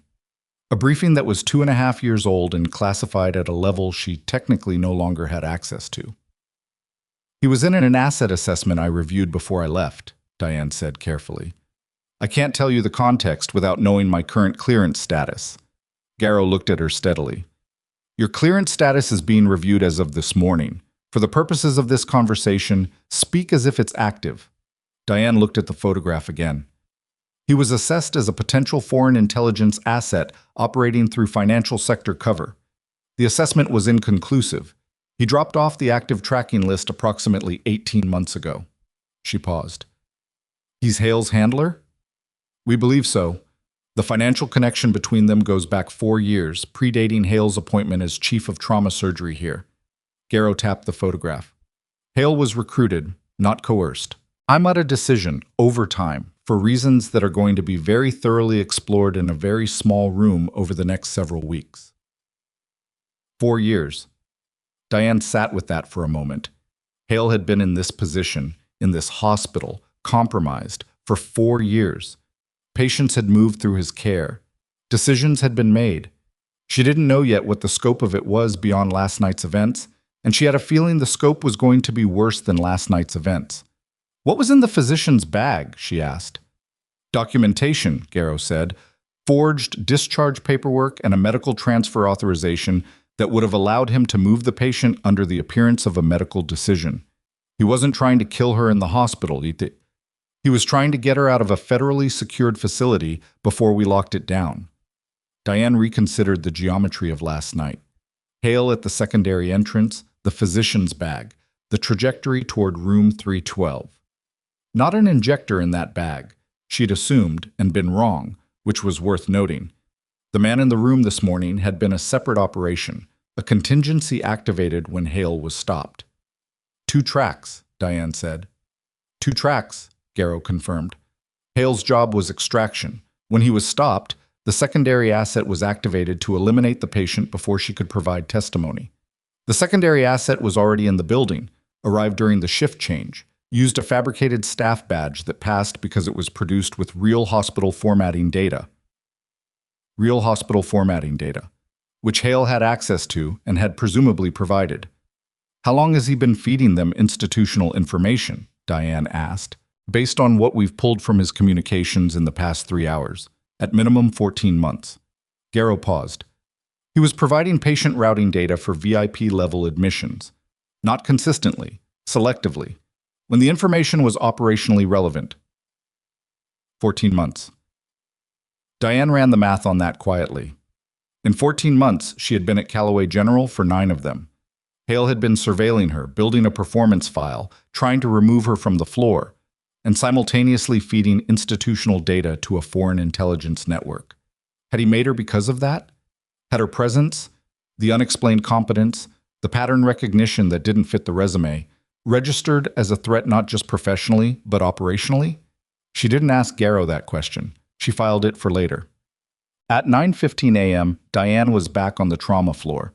Not because anyone had asked her to be. Her shift had technically ended hours ago, and Addie had told her twice that she should go home and sleep, which was sensible advice that she acknowledged and didn't take.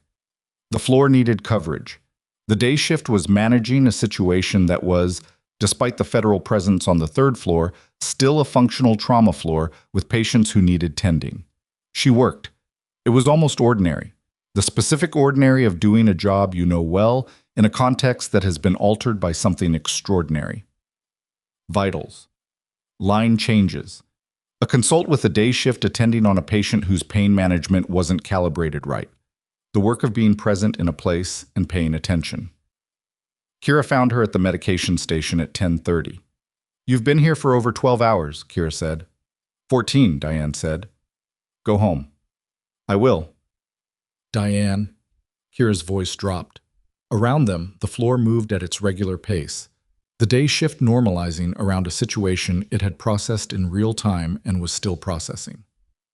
They arrested Hale. I watched them walk him through the main lobby in handcuffs. She paused. In the main lobby. Not a back exit, the main lobby. Diane looked at her. I heard. The whole day shift saw it. Half the patients on the ground floor saw it. I imagine that was deliberate, Diane said.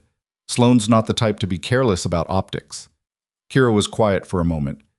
He treated you like garbage for 9 months. Yes. And while he was doing that, he was also. Yes. Kira shook her head. Not in disbelief, she'd had hours to absorb this, same as everyone else on the floor. The shake was something more like the physical expression of trying to recalibrate a picture that kept being larger than the frame she had for it. Who are you? It was the same question she'd asked hours ago, in the early morning quiet of the nurses' station. But it landed differently now.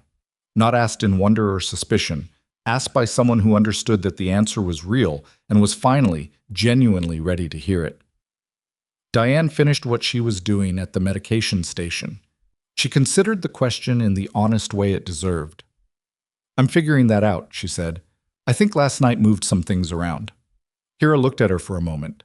Then she did something unexpected. She reached out and put a hand briefly on Diane's shoulder. Not therapeutic, not performed, just there. Go home, Kira said. Sleep. Come back when you're ready. She didn't go home immediately. She went upstairs first. Room 312 was quieter than it had been. The acute federal presence had reduced to 2 agents in the corridor and Garrow's team working somewhere else in the building. Cardenas had been up to check the surgical repair and cleared it as stable despite the morning's events, which she'd expressed her feelings about in 4 precise sentences that did not include a single unnecessary word. Miriam was awake and looked, compared to 6 hours ago, approximately marginally better, which for Miriam, given the circumstances, was reasonable progress. Diane sat in the chair that had been set back upright. Cardenas cleared you, Diane said. She also told me that if I sit up without support again in the next 48 hours, she'll personally ensure I spend an extra week in this hospital, Miriam said. She's not wrong. I know. A pause. Garrow told me what happened this morning, in this room. It's handled. You disarmed a secondary asset in a patient room with an IV pole and a document folder. The IV pole was more useful, Diane said. Miriam looked at her. It was the look she used when she was deciding something. Not a small decision, the kind that required the full weight of the assessment behind it. Diane had seen it before, in rooms considerably more austere than this one. The inquiry is going to move fast, Miriam said. Given what Hale's people had access to, there's going to be a full institutional review of Calloway General's administrative structure, patient routing protocols, staff credentialing. A breath. Your name is in that review. Your actual name. Your full record. I know. You understand what that means for what you've built here. I understand that I can't stay in the shadows, Diane said. I think I understood that before last night. I just wasn't ready to deal with it. And now? Diane looked at the sealed folder that she'd set on the side table when she came in. She'd carried it through the entire morning without opening it, through the debrief and the floor work and Kira's hand on her shoulder. It was still sealed. Now I'm dealing with it, she said. She picked up the folder, broke the seal. The document inside was 4 pages, dense with the specific language of classified administrative procedure, but the substance of it was visible in the first paragraph. A formal request from Deputy Director Miriam Voss for the full declassification of service record file number, redacted, Marsh. D. On the grounds of operational necessity and public interest, pending inquiry completion. Below that, a second document, a preliminary review of said record, prepared for the inquiry file. Diane read it. She hadn't seen her own record in 2 years. It was strange reading it, the way a person's own history looks when it's written in the flat language of official documentation. Dates and designations and commendations, and the incident that had ended her time in service, described in 3 lines that conveyed the facts without any of the weight they carried. She turned to the last page. At the bottom, below the inquiry documentation, was a single paragraph that hadn't been there when the folder was sealed. It was handwritten, actually handwritten, in the specific controlled script of someone who'd been trained to produce legible documentation under difficult conditions. It said, "Your record speaks for itself. What you did last night speaks louder. Whatever you decide about what comes next, you've earned the right to decide it." It was signed with a single letter. Diane folded the last page carefully and set the folder on the table. Miriam was watching her. "Garrow's team found something else in Hale's office," Miriam said. Her voice had shifted. The specific shift of someone about to deliver information they've been holding, beyond the communications and the transfer documentation. What? A secondary file. On you. Specifically on you. Miriam's eyes were steady. It wasn't just professional surveillance, Diane. They were tracking your background, trying to build a picture of who you were before you arrived here. They had fragments, but not the classified material, but enough to suggest your real background, enough that his handlers were flagging you as a potential operational concern. Diane went still. They knew, she said. They suspected. The file has been running for approximately 5 months, which means for 5 months, Hale has been documenting your clinical performance not to build a case for termination, but to build a case for whoever wanted to know who I was, Diane said. Yes. The implication unfolded in Diane's mind with the cold clarity of a tactical picture resolving. Hale's surveillance of her wasn't professional jealousy layered over criminal activity. It was, at least in part, directed. Someone had told him to watch the nurse who didn't fit. Someone had told him to document what she could do. And for 5 months, while she'd been treating it as the petty power games of an insecure chief, it had been something considerably more organized. They were building a target package, Diane said. That's what Garrow's assessment suggests. On me. On you. The room was quiet for a moment. Somewhere below them, the hospital ran its day. Patients being moved, families in waiting rooms, residents making rounds. The whole ordinary machinery of a medical institution that was simultaneously the site of something that would be in classified files for the next 20 years. Diane sat with what she'd just been told and let it be as large as it actually was, rather than managing it into something smaller and more handleable, which was her instinct and her habit, and also, in this moment, the wrong response. For 5 months, she'd been a target, and she hadn't known. And the thing that made her a target was the same thing that had made Hale treat her like a problem. The fact that she was exactly who she was and couldn't stop being it, even when she was trying to be nobody. She stood up. I need to talk to Sloan, she said, and then I need to talk to Garrow, and then she picked up the folder. There are some things I need to put on record while the inquiry is active. There's something else, Miriam said. Diane stopped. The secondary file on you. The 5 months of surveillance. Miriam held her gaze. It wasn't compiled alone. Hale had help inside the hospital. Someone with access to your HR file, your scheduling records, your shift patterns. She paused. Someone who knew you well enough to document the things that didn't show up in official records. Diane looked at her. They've identified the second source, Miriam said. Garrow has the name. Who? Diane asked. Miriam said the name. And Diane stood in the doorway of room 312 with the sealed folder in her hand, and the morning light coming through the narrow window at an angle that made everything in the room look simultaneously very clear and very far away, and the name settled into place beside everything else she knew about the past 9 months, and fit there with a precision that was worse than a surprise would have been. Because it wasn't a surprise. It was the person she'd trusted more than anyone else on this floor, the person who'd warned her about Hale's file, the person who'd told her to be careful, who'd asked the right questions, who'd been present at every critical moment. Not by coincidence, she understood now, but by design. And outside, in the corridor, that person was walking toward room 312 with a coffee cup in hand and an expression of concern that Diane now understood had never, not once, been entirely what it appeared. The person walking down the corridor toward room 312 was Kira Salton. She had a coffee cup in her left hand and her ID badge clipped to her scrub pocket the way it always was, and her expression carried the specific concern she'd worn all morning. The look of a colleague checking in, a friend making sure things were okay. Diane had read that expression as genuine every single time she'd encountered it. She had been very good at reading people for a very long time, and she had been wrong. That was the part that sat heaviest. Not the betrayal itself. She'd encountered betrayal in contexts considerably more extreme than a hospital floor. But the wrongness of her own read.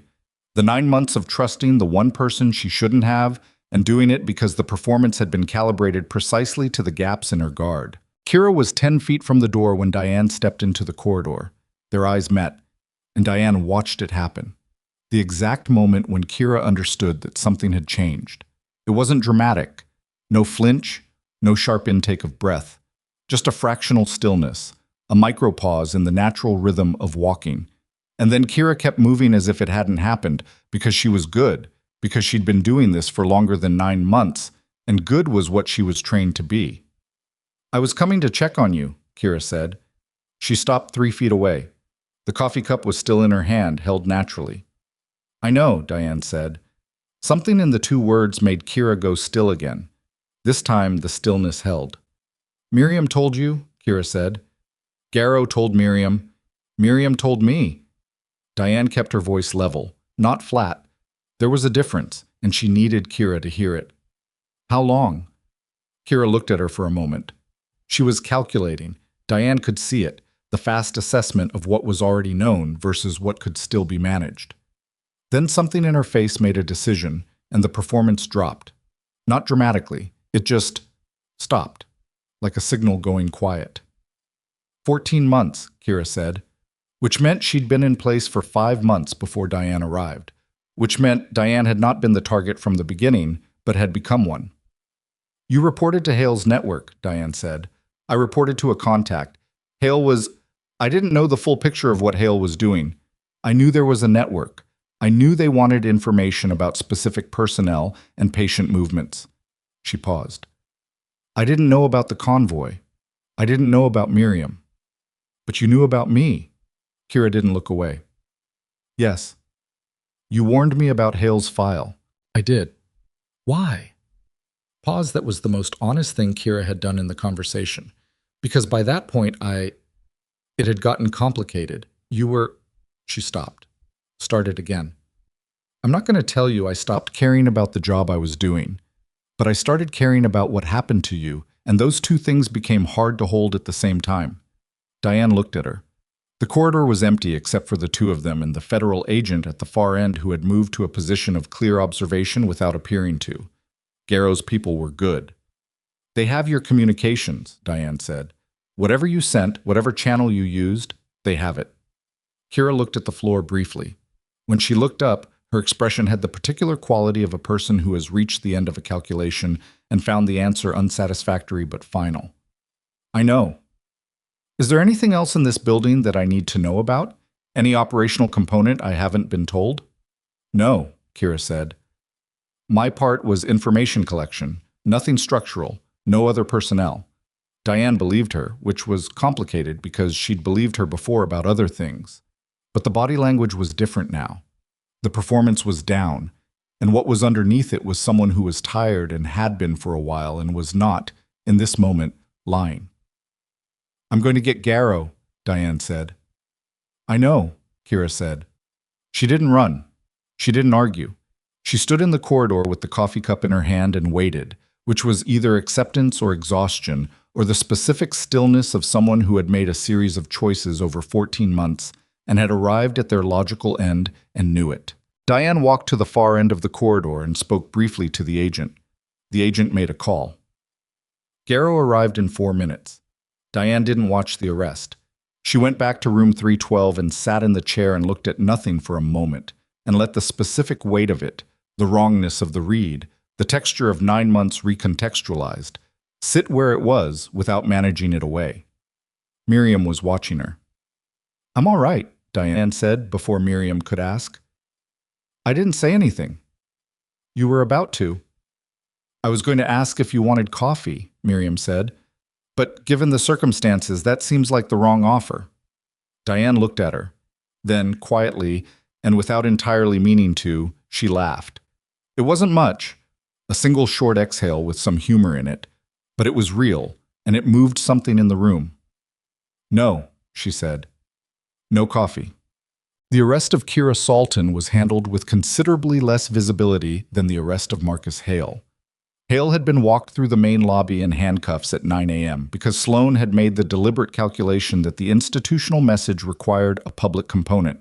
A chief of surgery in handcuffs through the main lobby of his own hospital communicated something that a quiet removal through a back corridor would not. It told the staff and the patients and anyone watching that rank was not protection. That the building's hierarchy had been found to contain something rotten, and the response was not to contain it quietly, but to address it visibly. Kira was taken through the administrative exit. Not because she deserved less accountability, but because the operational calculus was different. She was a human source with 14 months of institutional knowledge, and the people who needed to talk to her were more interested in what she knew than in the optics of her removal. Garrow made that call, and it was the right call, and Diane didn't have to agree with it to recognize it as such. By noon, the trauma floor knew. Not through an official announcement. Hospitals didn't work that way. It moved through the same organic channels that medical gossip always moved through, amended and corrected as it went, arriving in approximately accurate form at most of the nursing staff by the time the shift overlap hit at 1 p.m. Diane was at the nurses' station doing charting when Priya found her. Priya had been on the floor since morning. She'd seen the federal presence process the information about Hale the same way everyone else had, in fragments, in real time, with the particular dissonance of integrating something enormous into a workday that still had patience in it. She stood at the edge of the station and looked at Diane with an expression that had moved past shock into something quieter. "The Kessler case," Priya said. "The first time. When you called it before anyone else." Diane looked up from the chart. "He wrote you up for that," Priya said. "He told Addie your documentation was incomplete. I saw the file." "It wasn't incomplete," Diane said. "I know, I knew then." Priya's jaw was tight. "I should have said something. You had your own career to protect." "That's not—" Priya stopped. "That's not a good enough reason." Diane looked at her steadily. "No," she said. "It isn't. But it's a human one." She paused. "You're saying something now." Priya was quiet for a moment. Then she nodded. A single, tight nod, the kind that carries more than acknowledgement. She went back to her patients. Diane went back to her charting. "Okay." Addie Byrne requested a formal meeting at 2 p.m. Not the kind of meeting that Hale used to request. Not a power positioning exercise with strategic desk angles and managed lighting. She met Diane in the family consultation room, which was small, and had 2 chairs of equal height and a box of tissues on the table that neither of them touched. Addie sat down and folded her hands on the table and looked at Diane with the directness of a woman who had spent the past 7 hours reconstructing her understanding of the past 9 months and had arrived at conclusions that were not comfortable. "I enforced documentation reviews I knew were retaliatory," Addie said. "I filed notations that I understood were being used to build a performance case against you that wasn't supported by your actual performance." She didn't look away. "I told myself it was procedural, that I was following the chain of command, that your work could speak for itself regardless of what Hale put in the file." Diane waited. "Those were rationalizations," Addie said. "I'm telling you that directly because I think you deserve a direct statement rather than an administrative apology." "I appreciate the directness," Diane said. "Is there anything you want to say to me?" Diane considered it. There were things she could say, true things, pointed things, things that would be satisfying in the way that sharp edges are sometimes satisfying. She looked at Addie and saw a competent woman who had made compromises that she'd packaged as process compliance, which was a human failure and a common one, and had cost Diane real professional standing and real documentation headaches for 9 months. "Yes," Diane said. "When you see something happening to someone under your supervision that you know is wrong, the chain of command is not a reason to let it continue. It's a reason to push back harder, because your position is what gives the pushback weight." She paused. "That's what I'd want you to take from this." Addie absorbed it. "Noted," she said quietly. "And your documentation work is good," Diane added. "Genuinely, the floor runs because of you. That's worth saying too." Addie looked at her with an expression that had several things in it and settled on something that was the beginning of a different kind of professional relationship than they'd had for the past 9 months. At 3:30 p.m., Sloan found Diane in the trauma bay where she was helping transition a patient to the step-down floor. He waited outside the bay with the patience of a man who understood that the medical work didn't pause for federal debrief requirements, and Diane appreciated that. When she came out, he fell into step beside her. "We've completed the preliminary review of Hale's communications archive," he said.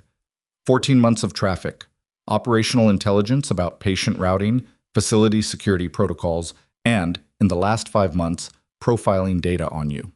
He kept his voice low, professional. "His handlers identified you as a potential counterintelligence concern approximately 22 weeks ago.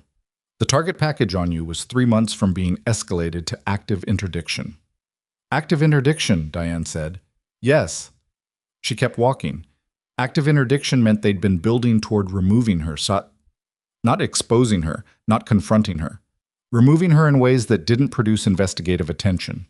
She'd been 3 months from that, walking this floor every day, thinking she was managing a difficult boss in a politically complicated work environment. The physician's bag, Diane said. You told me it was transfer documentation. Is that still the assessment? It was transfer documentation. Additionally, there was a pharmaceutical component we initially missed, a vial that would have been administered under the pretext of a pre-transfer medication protocol.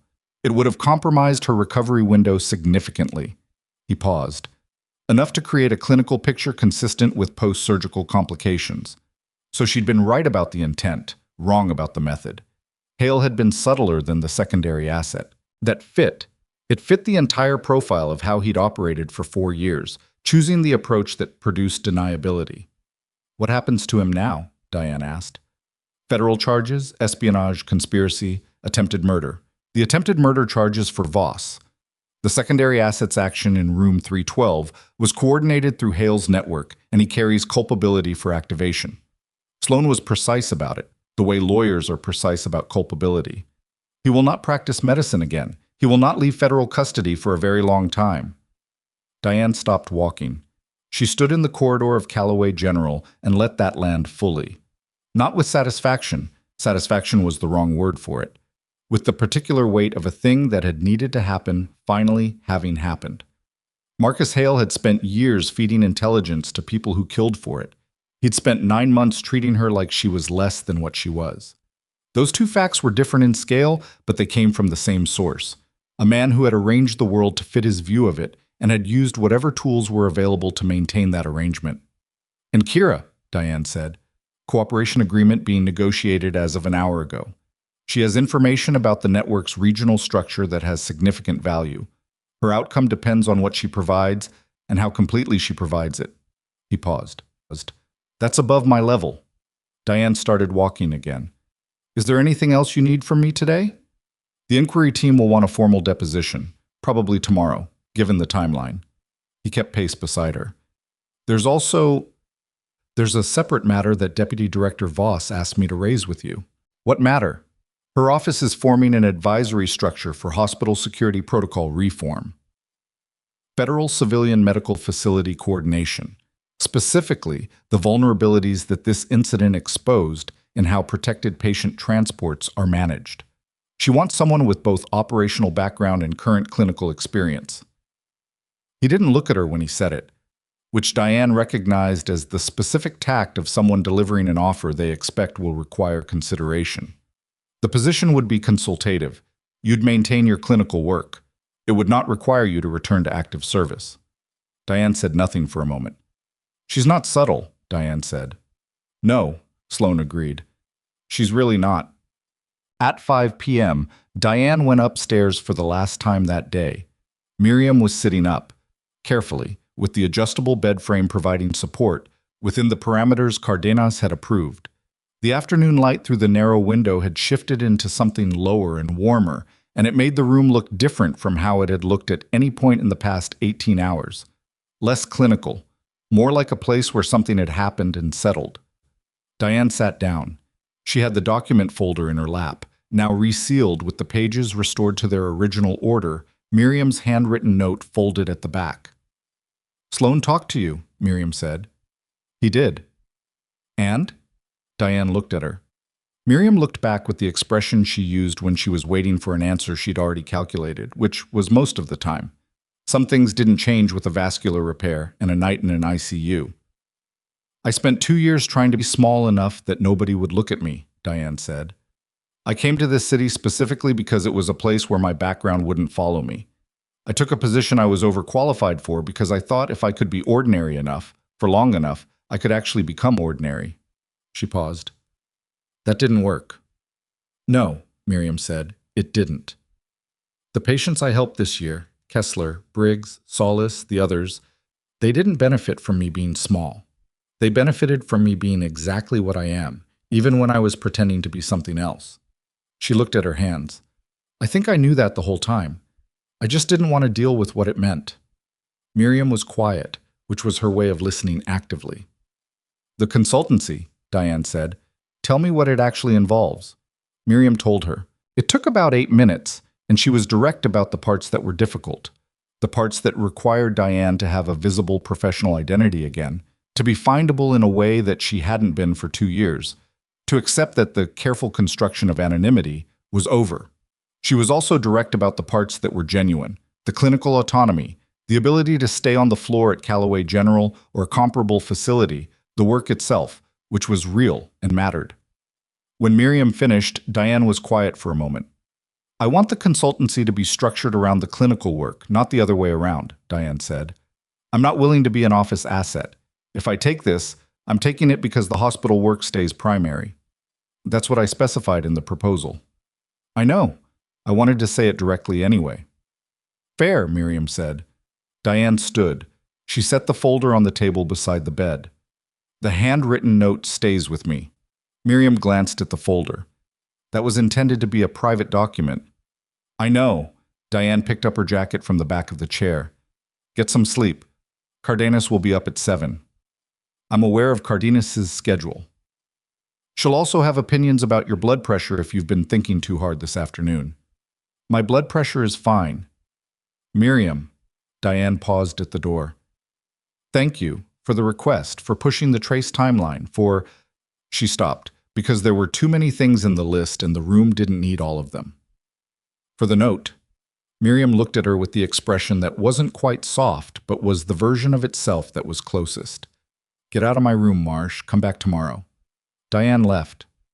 The inquiry deposition happened on the following morning and lasted 4 hours and covered, in formal recorded detail, every clinical incident of the past 9 months that had touched on Hale's retaliatory documentation campaign, every interaction with the federal convoy situation, and the events in room 312.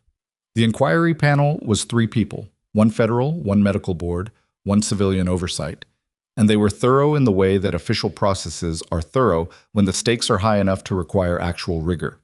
Diane answered everything. She was precise about what she'd done, what she'd known, what she'd inferred versus confirmed, and where she'd operated outside her defined clinical scope and why. She didn't apologize for any of it, because the outcomes were a matter of record, and the record spoke clearly, but she was honest about the procedural departures and the reasoning behind them. At the end, the federal panelist asked a question that wasn't on the prepared list. You've been operating at Calloway General under circumstances that most clinicians would have found untenable, he said. Deliberate professional marginalization, retaliatory documentation, active surveillance you weren't aware of. What kept you here? Diane considered the question honestly. The patients, she said. Victor Kessler, Gordon Briggs, Petra Solis. She paused. The work was real. Everything else was noise. Difficult noise. But noise. She looked at the panel. I've worked in environments where the noise was considerably louder and the work was still the point. This wasn't different in kind, just in context. The panelist wrote something down. The deposition ended. The record was sealed pending inquiry completion, which would take weeks. But the preliminary findings, the documentation of Hale's retaliatory campaign, the political manipulation of her performance file, the absence of any legitimate clinical basis for the concerns he'd raised, were entered into the official record that afternoon, which meant they became the official version of events in a way that the unofficial version, the one that had been shaping her experience for 9 months, no longer had standing to contest. Addie Byrne received the preliminary findings at 4 p.m. and spent 20 minutes reading them in her office with the door closed. Then she opened her computer and began the process of formally expunging the retaliatory notations from Diane's personnel file, which was going to take several weeks of administrative process, and which she started immediately, without being asked.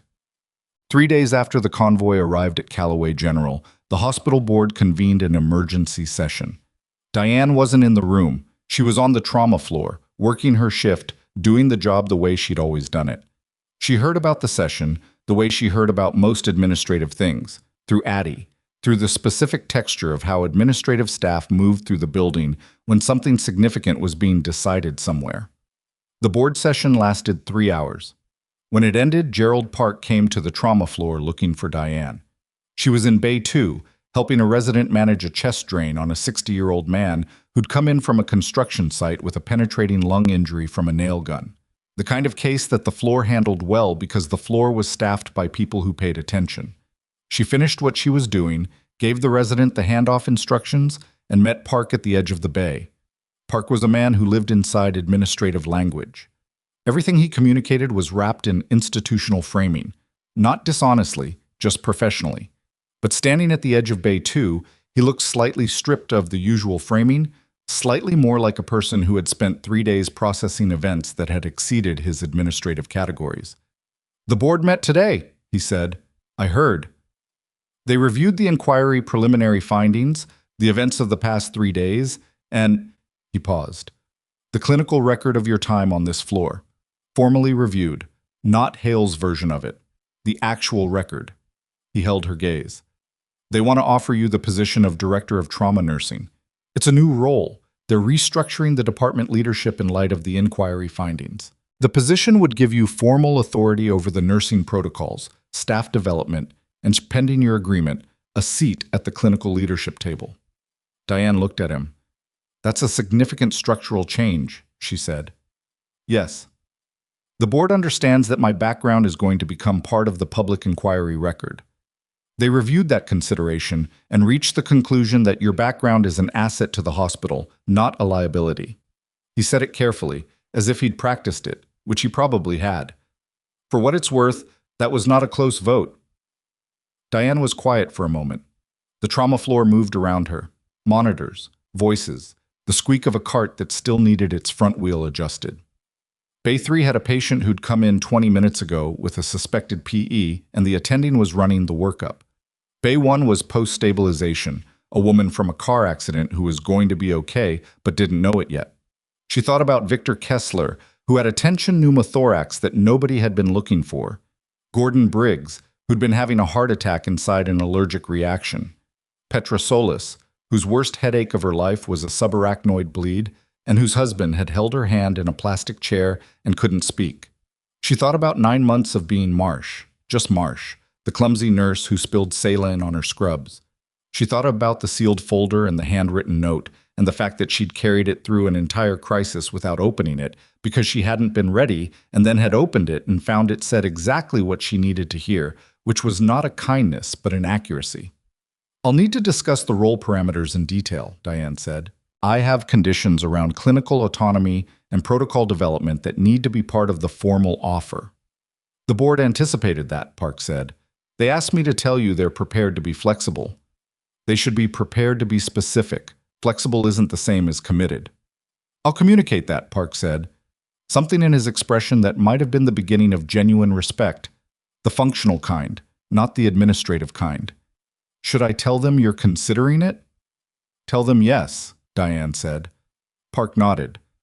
He started to leave, then stopped. For what it's worth, the board also formally acknowledged that the performance file Hale constructed was retaliatory and without clinical basis.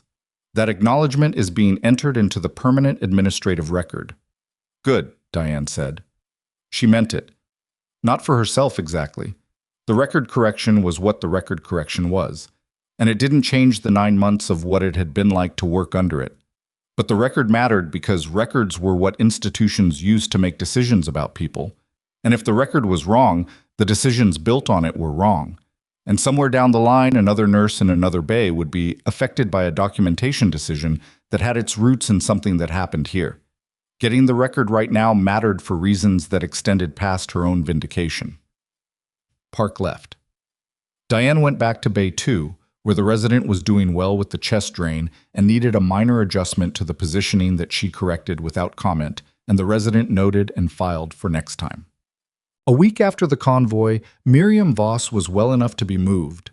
Not to active duty, Cardenas had been extremely clear about the timeline for that, and Miriam had accepted Cardenas's authority over her own recovery with the specific grace of someone who understood the chain of command in a medical context was not optional, but well enough to be transported to a federal medical facility where the security posture was more controlled and the distance from Calloway General's particular complexity was probably useful for everyone.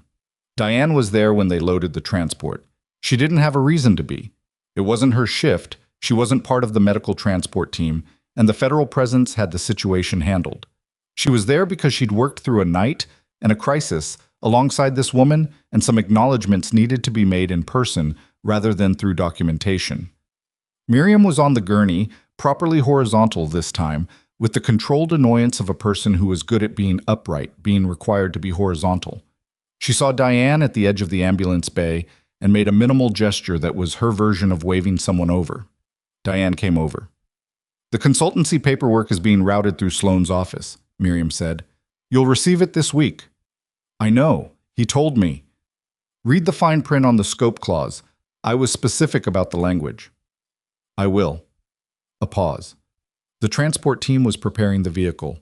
The morning was cool and clear, the port district running its slow industrial rhythms in the distance, the kind of late morning that felt like a city settling into itself.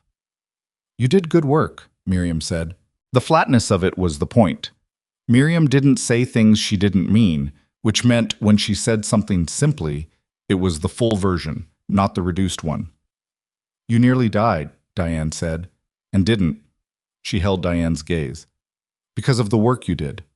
Diane looked at her. She wanted to say something that was adequate to the moment, but the moment was one of those that didn't fit inside a sentence, so she didn't try. "Take care of yourself," Diane said. "Follow Cardenas's instructions."